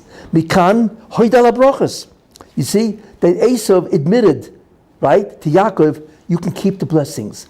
That means Esav did tshuva. He was coming to kill Yaakov Avinu, right? Instead he did tshuva, and he said, Yaakov, you get the brachas. You see? So what should Yaakov have done? He said, wait a minute. This doesn't make any sense. Esav is about to do tshuva, right? I got to push him to the end. How? I'm going to give him my daughter Dinah. Dinah was a very interesting girl. She was a yatsonis, which means she would go out by Teitzei Dinah, Lyricis Haaretz, right? Dinah was the first Kirov, besides Avraham Avinu and so on. So what Yaakov should have done is give him Dinah. Dinah would have straightened him out. She would have made him from Esav, because he was right at the doorstep of being returning to Judaism. Now, do you have any idea what the significance of that is? I'll tell you. If Esav became religious again, right, he would have been, right, Esav would have married who? Right? Dinah, because Yaakov would have given Dinah. But if he marries Dinah, then they would have had Osnas. And Osnas married Yosef HaTzadik. So it comes out that the father-in-law of Yosef HaTzadik would be Esav. He'd be his father-in-law. Right? That's number one. Number two, could you imagine the joy that Yitzchak would have had that his son is back in the fold? What a kibbutz over aim that he would have accomplished, Yaakov would have accomplished. And that anyway was always a defect in Yaakov, the kibbutz over aim, which I don't go into the whole thing, and so on. But imagine what he would have brought to his father, Yitzchak, that Esav is now back into Judaism. And not only that, right? Esav became, who did Esav become? Edom. What did Edom become? Rome. There would be no Rome against the Jews. The whole human history would have changed, right? If Esav would have done tshuva. But Yaakov did not realize it. Whatever. And the Baruch Shem, as a baskol, came out and said, what do you mean? You should have given your daughter Dinah to Esav. You see, which is incredible when you think about that. What do you mean give your daughter to Esav? Would you marry off your daughter to the mafia? Of course not. What kind of shidduch is that? So why is God having tarumas to Yaakov for not giving Dinah to Esav? He's a Russia. Because of the fact that Esav was about to do tshuva. And Dinah could have brought him back completely. So Baruch Shem said, because you didn't do that, then Dinah will be abducted by Shechem and violated. That was an oynish. But why would the Rebbeinu Shem punish Yaakov Avinu? Because that's, I'm telling you, what would have happened that Esav done tshuva. Anyway, so the story is, which is really amazing, because the pasuk right after the meeting, it says Vayelech, right? It's a pasuk there that it says that, and Esav returned to Seir. Esav returned ledarkoi, to his derech, and he went to Mount Seir. So that it should have said, right, that he just returned to Seir. What do you mean returned to his way? His way in evil, because he didn't do tshuva. So the Baruch Shem looks at Esav and says, you know, you want to do tshuva. You want to become part of the tikkun process, which would have saved the Jews so much agony, destruction, and sorrows. So therefore, fine. But remember one thing. The prophecy in the beginning of Toldos says Rivka was having tremendous problems. So she went to Shem Ve'eva, right? And they told her the prophecy. But the last statement of the prophecy is Rav Yavoy Tzo'ir. The older will serve the younger. Now, it was never meant that the older should serve the younger by punishing him, which is what Yitzchak did. No. It meant that Esav would be part of the tikkun process. And that's an nevuah which is going to come true. Must be. That Esav must be involved in the tikkun process, even if he took a side detour to becoming bad and so on. So therefore the Baruch Shem said, because you want to do tshuva, in the end of time, you will do tshuva. Not only that, you will help Yaakov do the tikkun in the end of time. There you are. We are now back to understanding. So wait a minute, the end of time? I told you the birthday of America is what? Is Shiva Asar. What's happening? There you are. Who is a reincarnation of Edom, Esav, right? Is Trump, which I've said many times. People don't realize Donald Trump is a reincarnation, really, not of Esav, but of Marcus Aurelius Antoninus, who is a Roman Empire, who loved Emperor, who loved Rabbi. The Gemara talks about Marcus Aurelius Antoninus, the Torah calls him, and Rashi brings him down many times, that he is the perfect partner to Rabbi. The Jew, Rabbi, and the Emperor of Rome, Antoninus. And Antoninus is a Roman emperor. You know what a president of the United States really is? He's a Roman emperor. You even have the same symbol, the eagle, and so on. In any case, so Donald Trump, as far as I'm concerned, is Antoninus. Come back, and he will solve the problem. The evil, right, of the window closing. Now, did this happen? It's incredible. Donald Trump, and it's interesting how it started. In June 16th, Donald Trump came down the escalator, right? And he declared he's running for president, and everybody cracked up. He was the comic relief of the election. That's who Trump is, right? Everybody said it's impossible. Not only has he no experience whatsoever, he's running against the most famous woman in the world. This is Hillary, right? Forget about it. He has no experience, no diplomatic experience. He's a businessman. Everybody left, and he's running against 16 heads of state, senators. I mean, it's impossible. But I'll tell you something. On June 26th, 10 days after this guy ran down to the escalator, the Supreme Court said, Anthony Kennedy, Russia, that the 14th Amendment says in the Constitution that you cannot stop a man from marrying anybody he wants. There you are. LGBTQ started 10 days, right? And they've been arguing about it for a while. So finally, after 10 days, the world resorted to the Dor HaMabul. Not only, remember I told you what sealed the fate? That if you want to marry a man or a behemoth, bestiality, you got to write a ksuba. That's exactly what happened 10 days after he was running, or he declared his candidacy. You think that's an accident? What was the problem? Because Kennedy, being the fifth guy to vote for it, constitutionalized LGBTQ. You realize what that means? It means you cannot have charata unless you have a constitutional amendment and so on, which will never happen. You know how difficult that is, and so on. So what he did is he enshrined in the Constitution LGBTQ, homosexuality, lesbianism, and all the other garbage and so on, right? That's what he did. But when the Rebbe looks at this, what are you doing? At least you could have charata, but you can't because it's constitutional. And therefore, I must bring Esav, Edom out, and he's going to begin to change. And therefore, I realized about a month after he came down that, wait a minute, who is this Trump? It's a joke. But I realized, for whatever reason and so on, that this guy's Edom, he's Esav coming back. Rav Yavitzoi, he's going to be tremendous for the Klal Yisrael. And that's exactly what happened. He was tremendous, right? He's the greatest president in the United States history, right?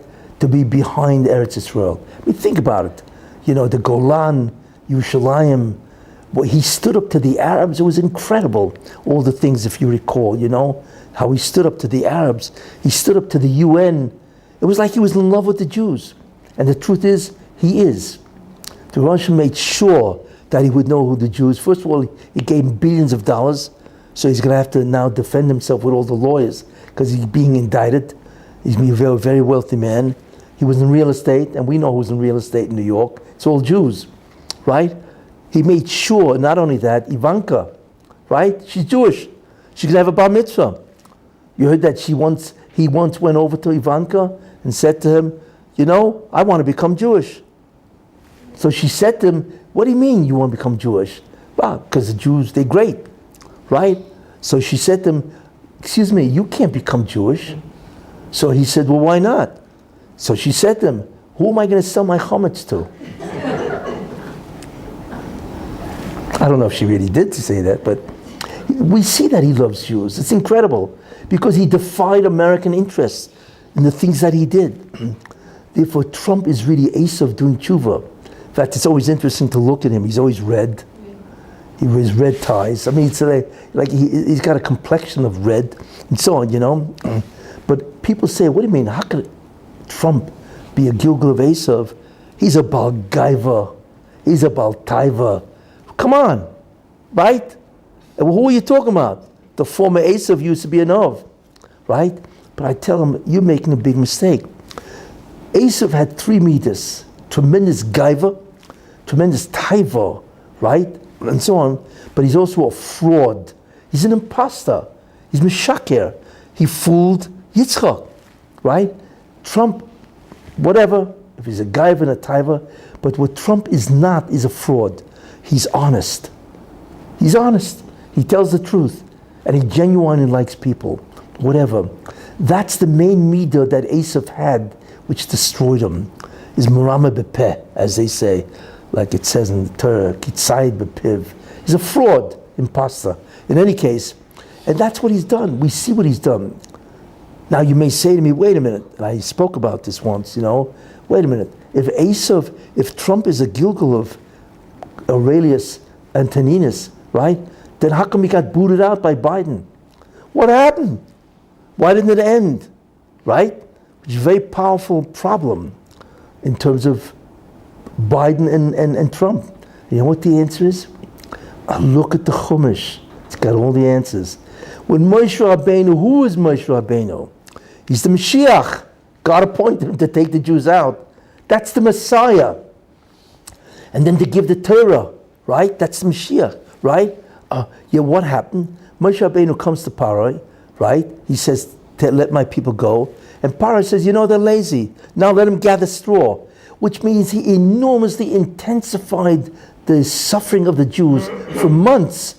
You see? But why? In fact, Moshe Rabbeinu himself didn't understand that. He ran back to God and said, Lama hare oiso lo hazeh. Why have you done evil to this people? What was the problem? Now, Moshe Rabbeinu certainly was right in that sense that, what do you mean? I don't stand. You send me to take them out. I got worse. But what Moshe Rabbeinu unfortunately made the mistake was, wait a minute.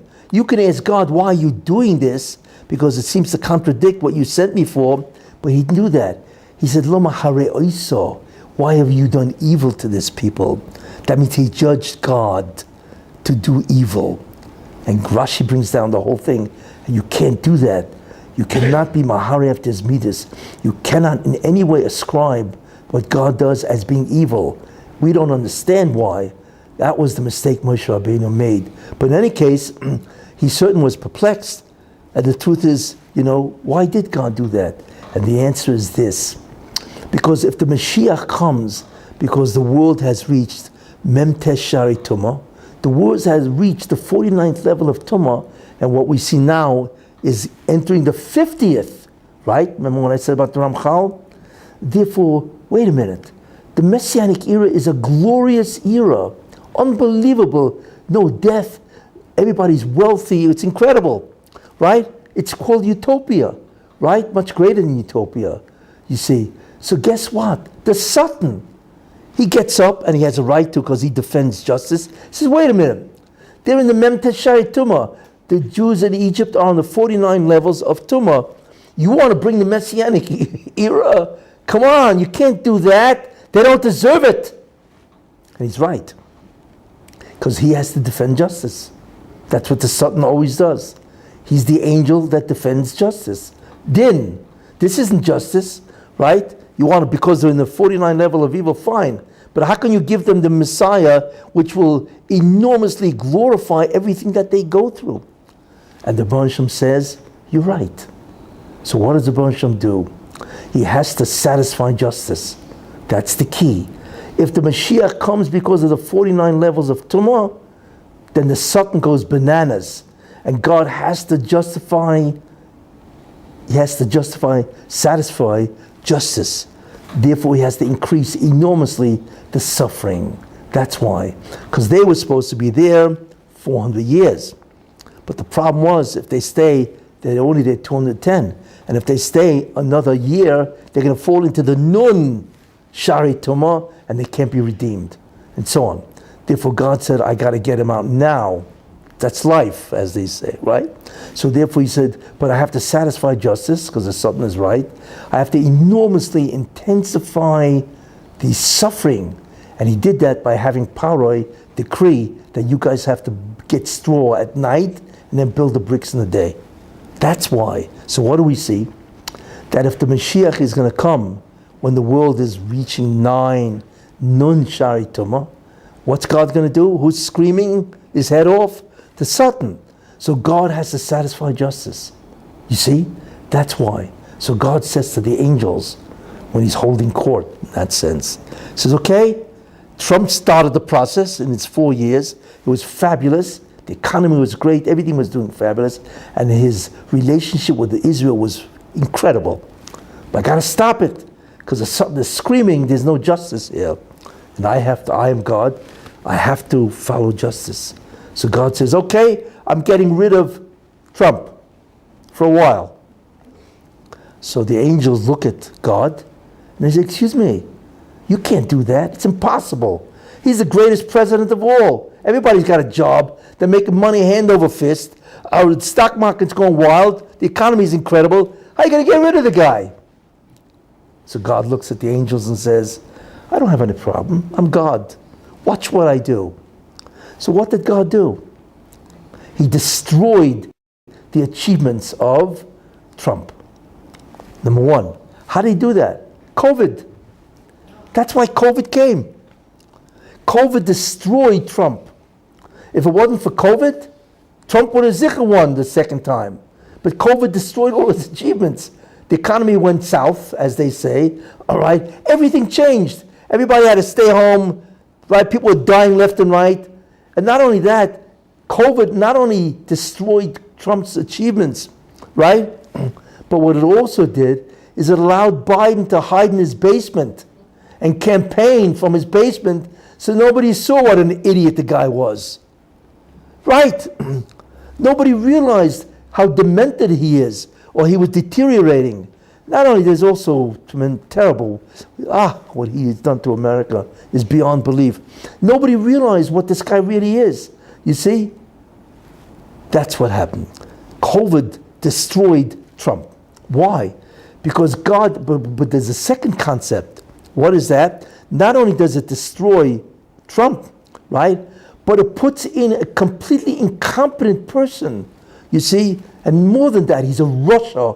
He's a very evil person, Biden. Why? Because you have any idea what's happening with the immigrant situation? It's not just that the immigrants are coming in. Fentanyl is coming in by the tons. 130,000 Americans die every year because of the fentanyl. They say it's all over the place because of the cartels. But Biden is allowing that to happen by bringing in. Well, how could you bring in fentanyl and kill your own American citizens? You're a murderer. That's called Messiah Ritzicha. Because you could stop it. That makes Biden a murderer. You have no idea what's going to happen to him when the wheels of justice, when God finally says, okay, your part is over. I'm bringing back Trump. Right? You have no idea of what he's chayav. Right? Because, tragically, I spoke to somebody whose son died from fentanyl. It was terrible to hear the grief. His son, 30 years old, died from fentanyl, right? Who's responsible for that? And so on.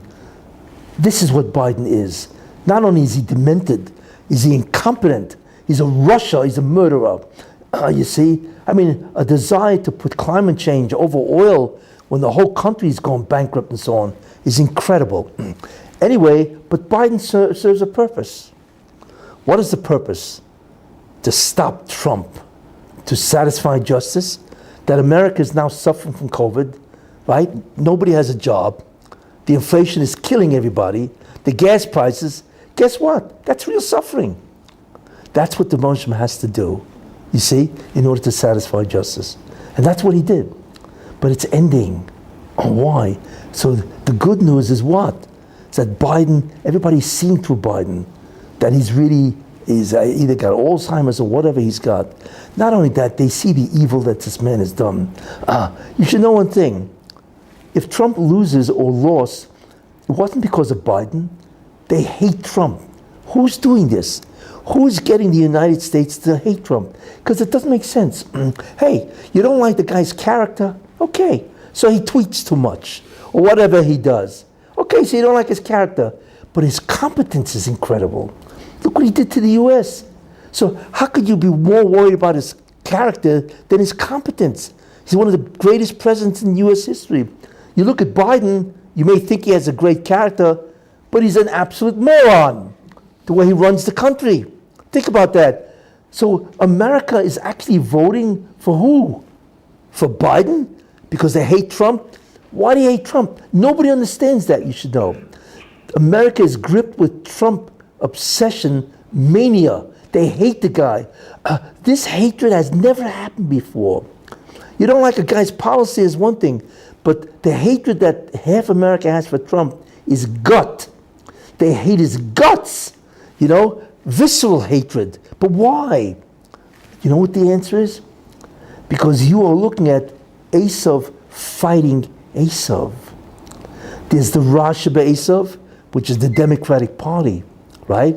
It's a Democratic Party. It's the liberals, the progressives, the left, that are trying to destroy, right, normalization and society. And then you're looking at the Toiv Esav, Esav who is doing tshuva in that sense, right? But why? They hate each other. You're looking at a war of Esav against Esav. But who's on the side of the evil of Esav? The Satan. We don't realize the Satan is dying. Right. You don't realize that. 98% of his strength is gone. He had to give it back to the Jews without getting into the whole Kabbalistic understanding of how he derives strength. 98% of the Satan is gone in terms of his strength. He's dying. And he realizes if Trump gets in, it's over with. Then he will contribute to the tikkun of the Jewish people, and his reign is gone. That's the end of the Zoyama. That's what he realizes. You see. So therefore, as the Yetzer Hara, which he is, he's influencing everybody to do this stupid thing. What are you so concerned about his character? His competence is off the chart. Biden, you may think he has character, but he's completely incompetent. So what are you voting? You see, you realize one thing. Do you know what the most dangerous thing in a democracy is? The people who vote in the democracy. They don't know what they're talking about. Half these people don't even know who the vice president is. Maybe they do, but anyway, it's incredible. The people who vote in the democracy, most of them have no concept of who's running. They don't know because they're too busy trying to make a living, right? They have to survive. They don't have time to check out these crazy senators and congressmen if they're doing their job or not. You see? That's why. This is the problem. So the Satan in his power as a Yetzer Hara, where he can convince you, has convinced half America, right, that Trump is crazy. Trump is evil. Trump is going to destroy democracy, right? Why? He was incredible as a president. What does that remind you of? Same thing going on in Israel, right? Reasonableness, right? If you take that away, it's going to destroy democracy. It's the exact same irrational taina. I mean, okay, you don't like Trump, fine. But how can you argue against his policies? America was doing phenomenal. China, Afghanistan, the Ukraine would never have happened if he was president. Everybody knows that. It's insane when you think about that. What is wrong with America? How can they do this? Are they crazy? You'd rather have Biden that's more interested in climate than inflation or anything like that? Do you know that 70% of America cannot make a living? Are you aware of that? They cannot pay for the budget. They don't have the money. They cannot make ends meet. 70% of America. You believe this? And they're still voting for Biden? Are they crazy? It's amazing that he's got a 38%, whatever the rating is now, right? Why would 38% vote for Biden? For what? How stupid can you be? But that's the problem with democracy. Because people don't have the time to investigate. You see, are these people doing a good job or not? That's the problem with a democracy. In any case, so what's happening now? So we realize there's a war going on between the good part of Esav and the bad part of Esav. And the Sultan is desperately trying to get everybody to vote for Biden, because Biden is his man, right? He's destroying America, right? He's getting everybody to believe in LGBTQ, right? Transgender, all this evil nonsense. Robbery, crime is up like crazy, right? Everybody, they're anti-police. They want to defund the police. It's insane, you see? And this is all Biden, what the Democrats are doing to the cities. New York is dying. It's California. LA is dying. You know, it's incredible, you know? But I'll tell you something just as an aside. Why? Because the Jews have a unique feature. Oiz and Teferes. The Jews have a unique feature called Oiz, might, and beauty. And it says that when the Jews sin, where does the Oiz and Teferes go? It goes to the Goyim. You see? And it says in the Pasuk, Ad Mosai Uzchu Bashvi. How long will your might be in captivity? V'sif'atcha, and your beauty in the hands of the enemy. If you remember in the beginning, Esav, when Esav was up, right? They're never equal. When Esav is up, Yaakov is down. When Yaakov is up, because he's doing the will of God, then Esav is down. Right? That means the Tferes and Oiz that are the inheritance of Yaakov varies. Depends if they're doing the job. So if Yaakov is up, then he has the Tferes and Oiz. What is Tferes and Oiz? Oiz is might, success, tremendous success. And Teferes, beauty, is chokhmah. All of that will go to the Goyim, right? If Yaakov is down, then Esav is up, he gets it. But what's happening now? The wheels are shifting. The Hatzlacha of the Geula is going to the Jews. Why do you think Israel is such an incredible startup nation, and so on? Where do you think this comes from? Because the Teferes and the Oiz, the might and the beauty, right? The success and the Chokhmah is going to the Jews. But wait a minute, if it's going to the Jews because Yaakov is up, then it's got to go down for the Goyim. Well, what is the Teferes and Oiz of America? New York, dying. Los Angeles, dying. San Francisco, dying. City after city that the Democrats have is deteriorating and dying. And the shoplifting is beyond belief, and so on.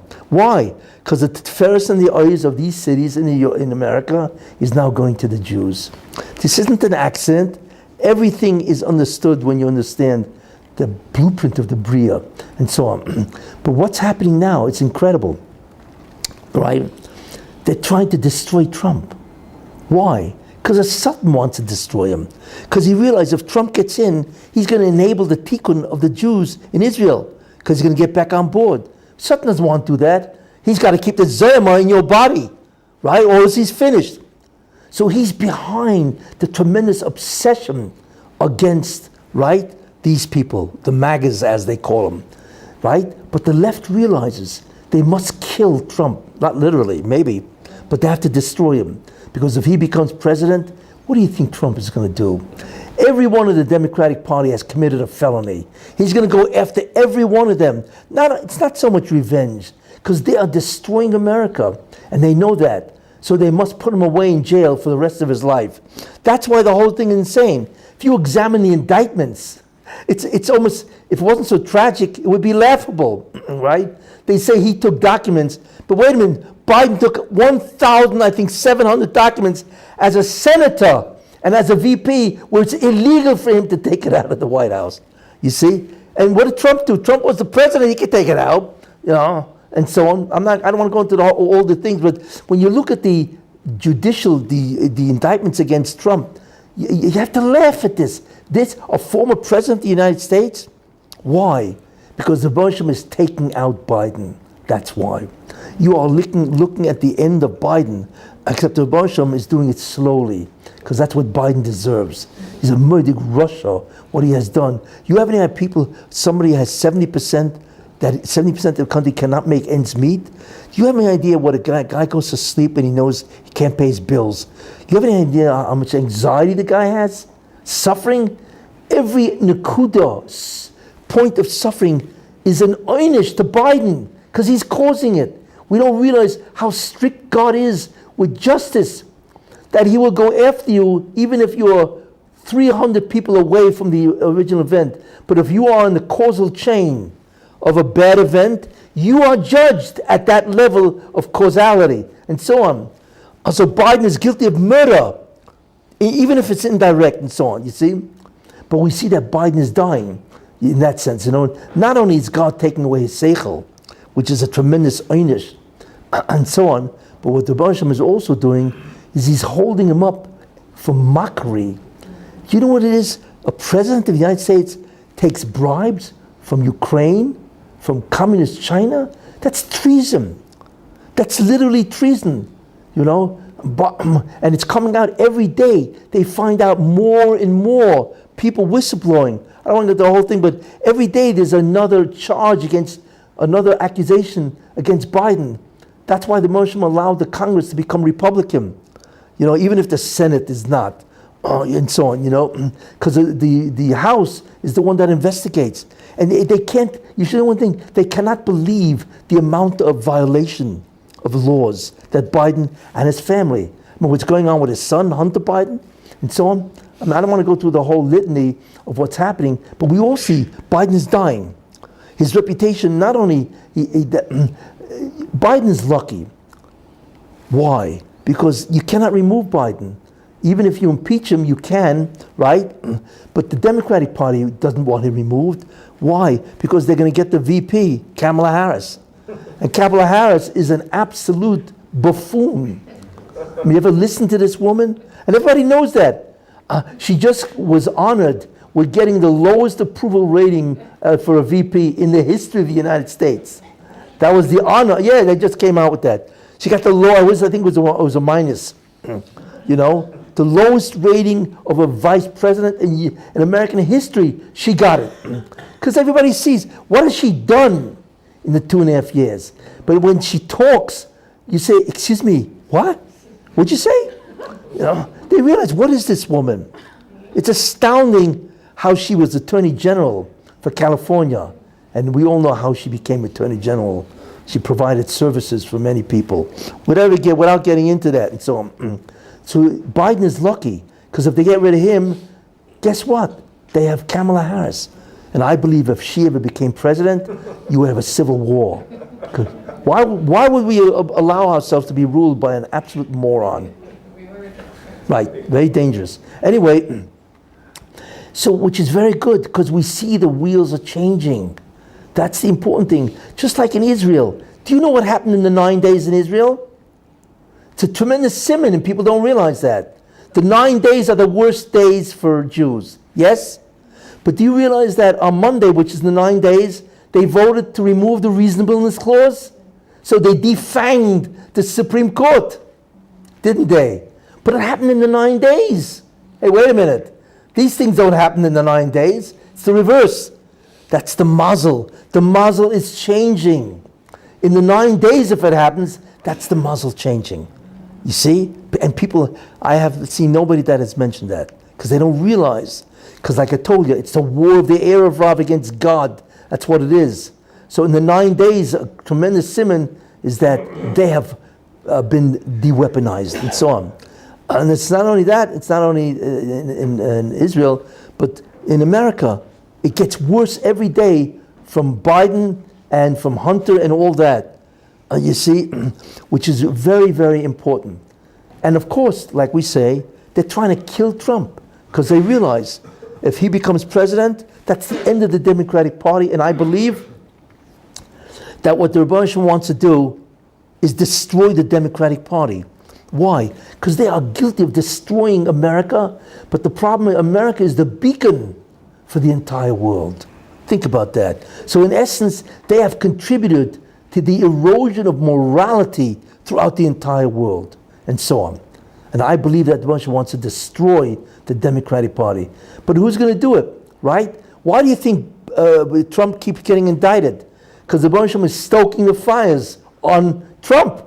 He wants to get him so hot to kill these guys. I mean, they've made him look like a schmata, like an absolute idiot. A president should be indicted 3 times, and he's zicher going to be indicted by Georgia, which is going to be the 4th time. And so for what? You see, because God is stoking his fire. He wants to make sure. And that's why DeSantis is losing big time, because DeSantis made a terrible mistake. He's a fool for running against Trump. First of all, you didn't need to. You already have a competent guy like Trump. What do you have to run? You know, it's just an act of, and not only that, he's 44 years old. Wait till you're 48. What's the rush? And why are you doing that? What you're going to do is split your party? It was an idiotic move. And he's suffering because he's now going to be labeled as a guy that lost. I think Trump, the latest poll was up at 60, and DeSantis was down at 19. That's a slaughter. So what did he need it for? Fine, okay. But you see that Trump, every time he gets indicted, he goes up. He collected $35 million just for being indicted. It's unbelievable. That's not normal. It's not normal. A guy is indicted 3 times, right? And he goes up in the polls and he gets more money. Yes. You know who's responsible for that?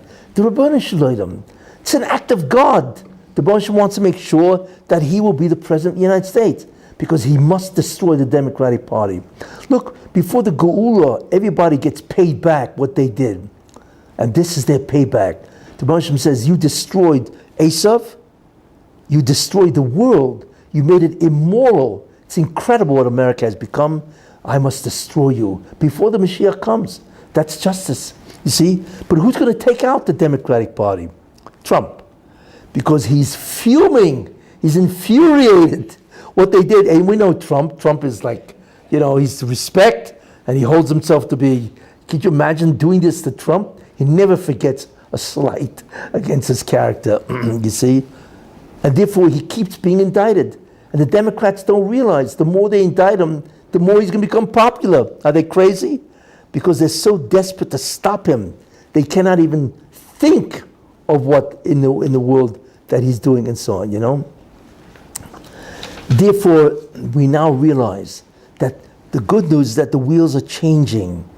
Both in America, it's incredible the parallels between Israel and America, the last battle of good and evil, right? Which is what's going on here. Then the irrationality of the tightness, of reasonableness, right? Versus Trump and so on and so forth.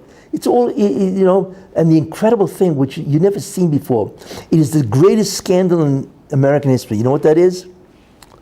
The DOJ, the Department of Justice, the CIA, the FBI, the IRS, and the White House are all after Trump.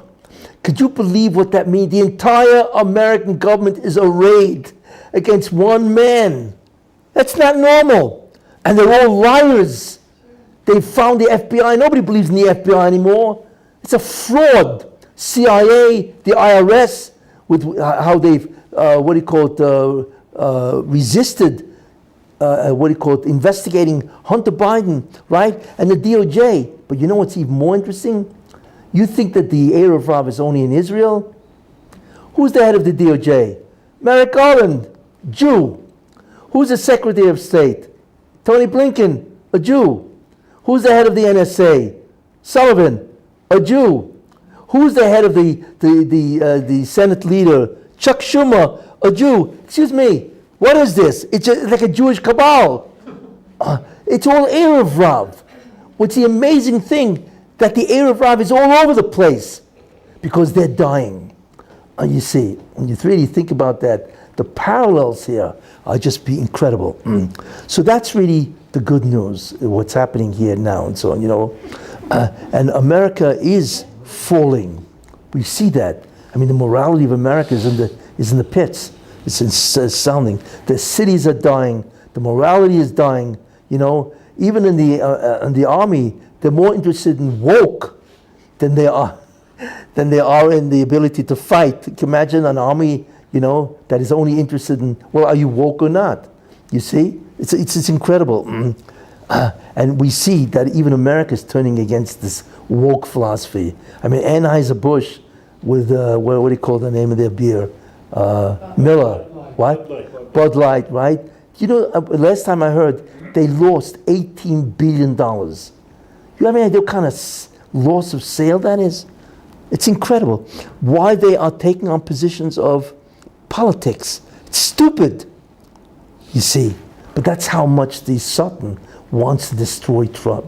But that's really what it is. It is a satanic war backed by the Erev Rav to destroy Trump. Why? Because Trump is a messianic figure. And that is why I believe that Shiva Asar B'Tammuz is the birthday, that America is the last battle, you see, in order to help Klal Yisrael, right? Klal Yisrael do the tikkun. They are the last place.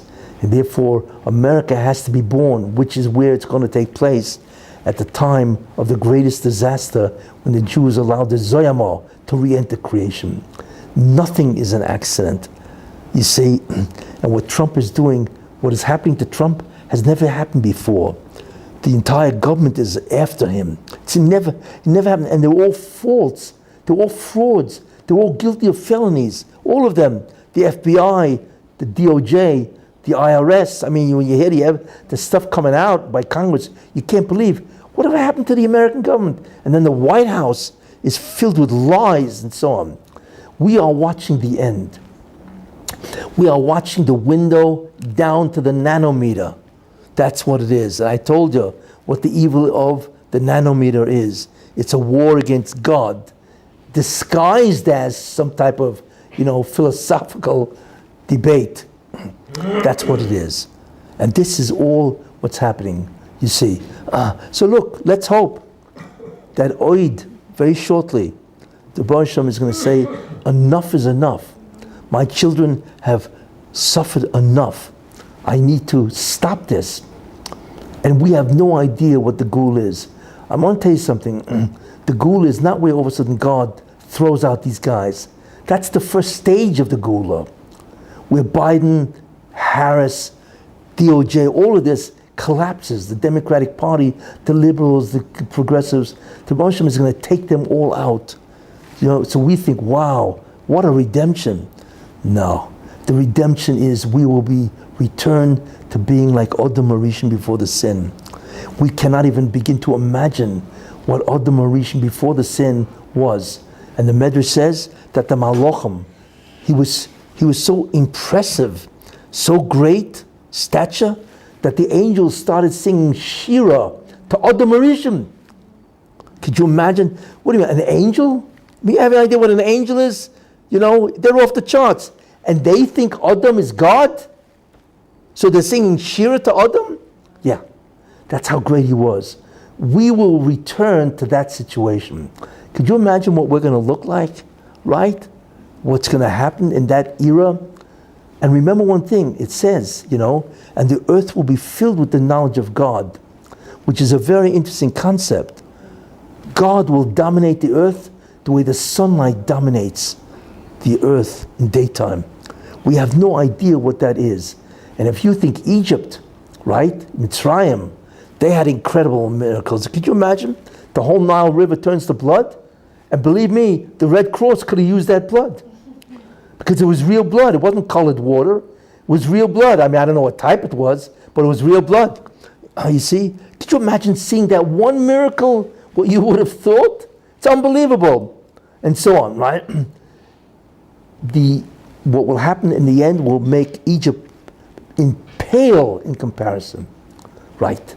That's the miracles. So the beginning of all of this is to remove the evil. And we are looking at that now between the evil of Esav and the good part of Esav fighting to the death. Just like we watched in Eretz Yisrael. The Erev Rav and the people who are ambassadors to God, right? They are fighting for stability and for existence. That's what's happening. So let us hope that this is, right, the last term of evil, and that we will see the Mashiach, hopefully, before Rosh Hashanah. Amen. Thank you.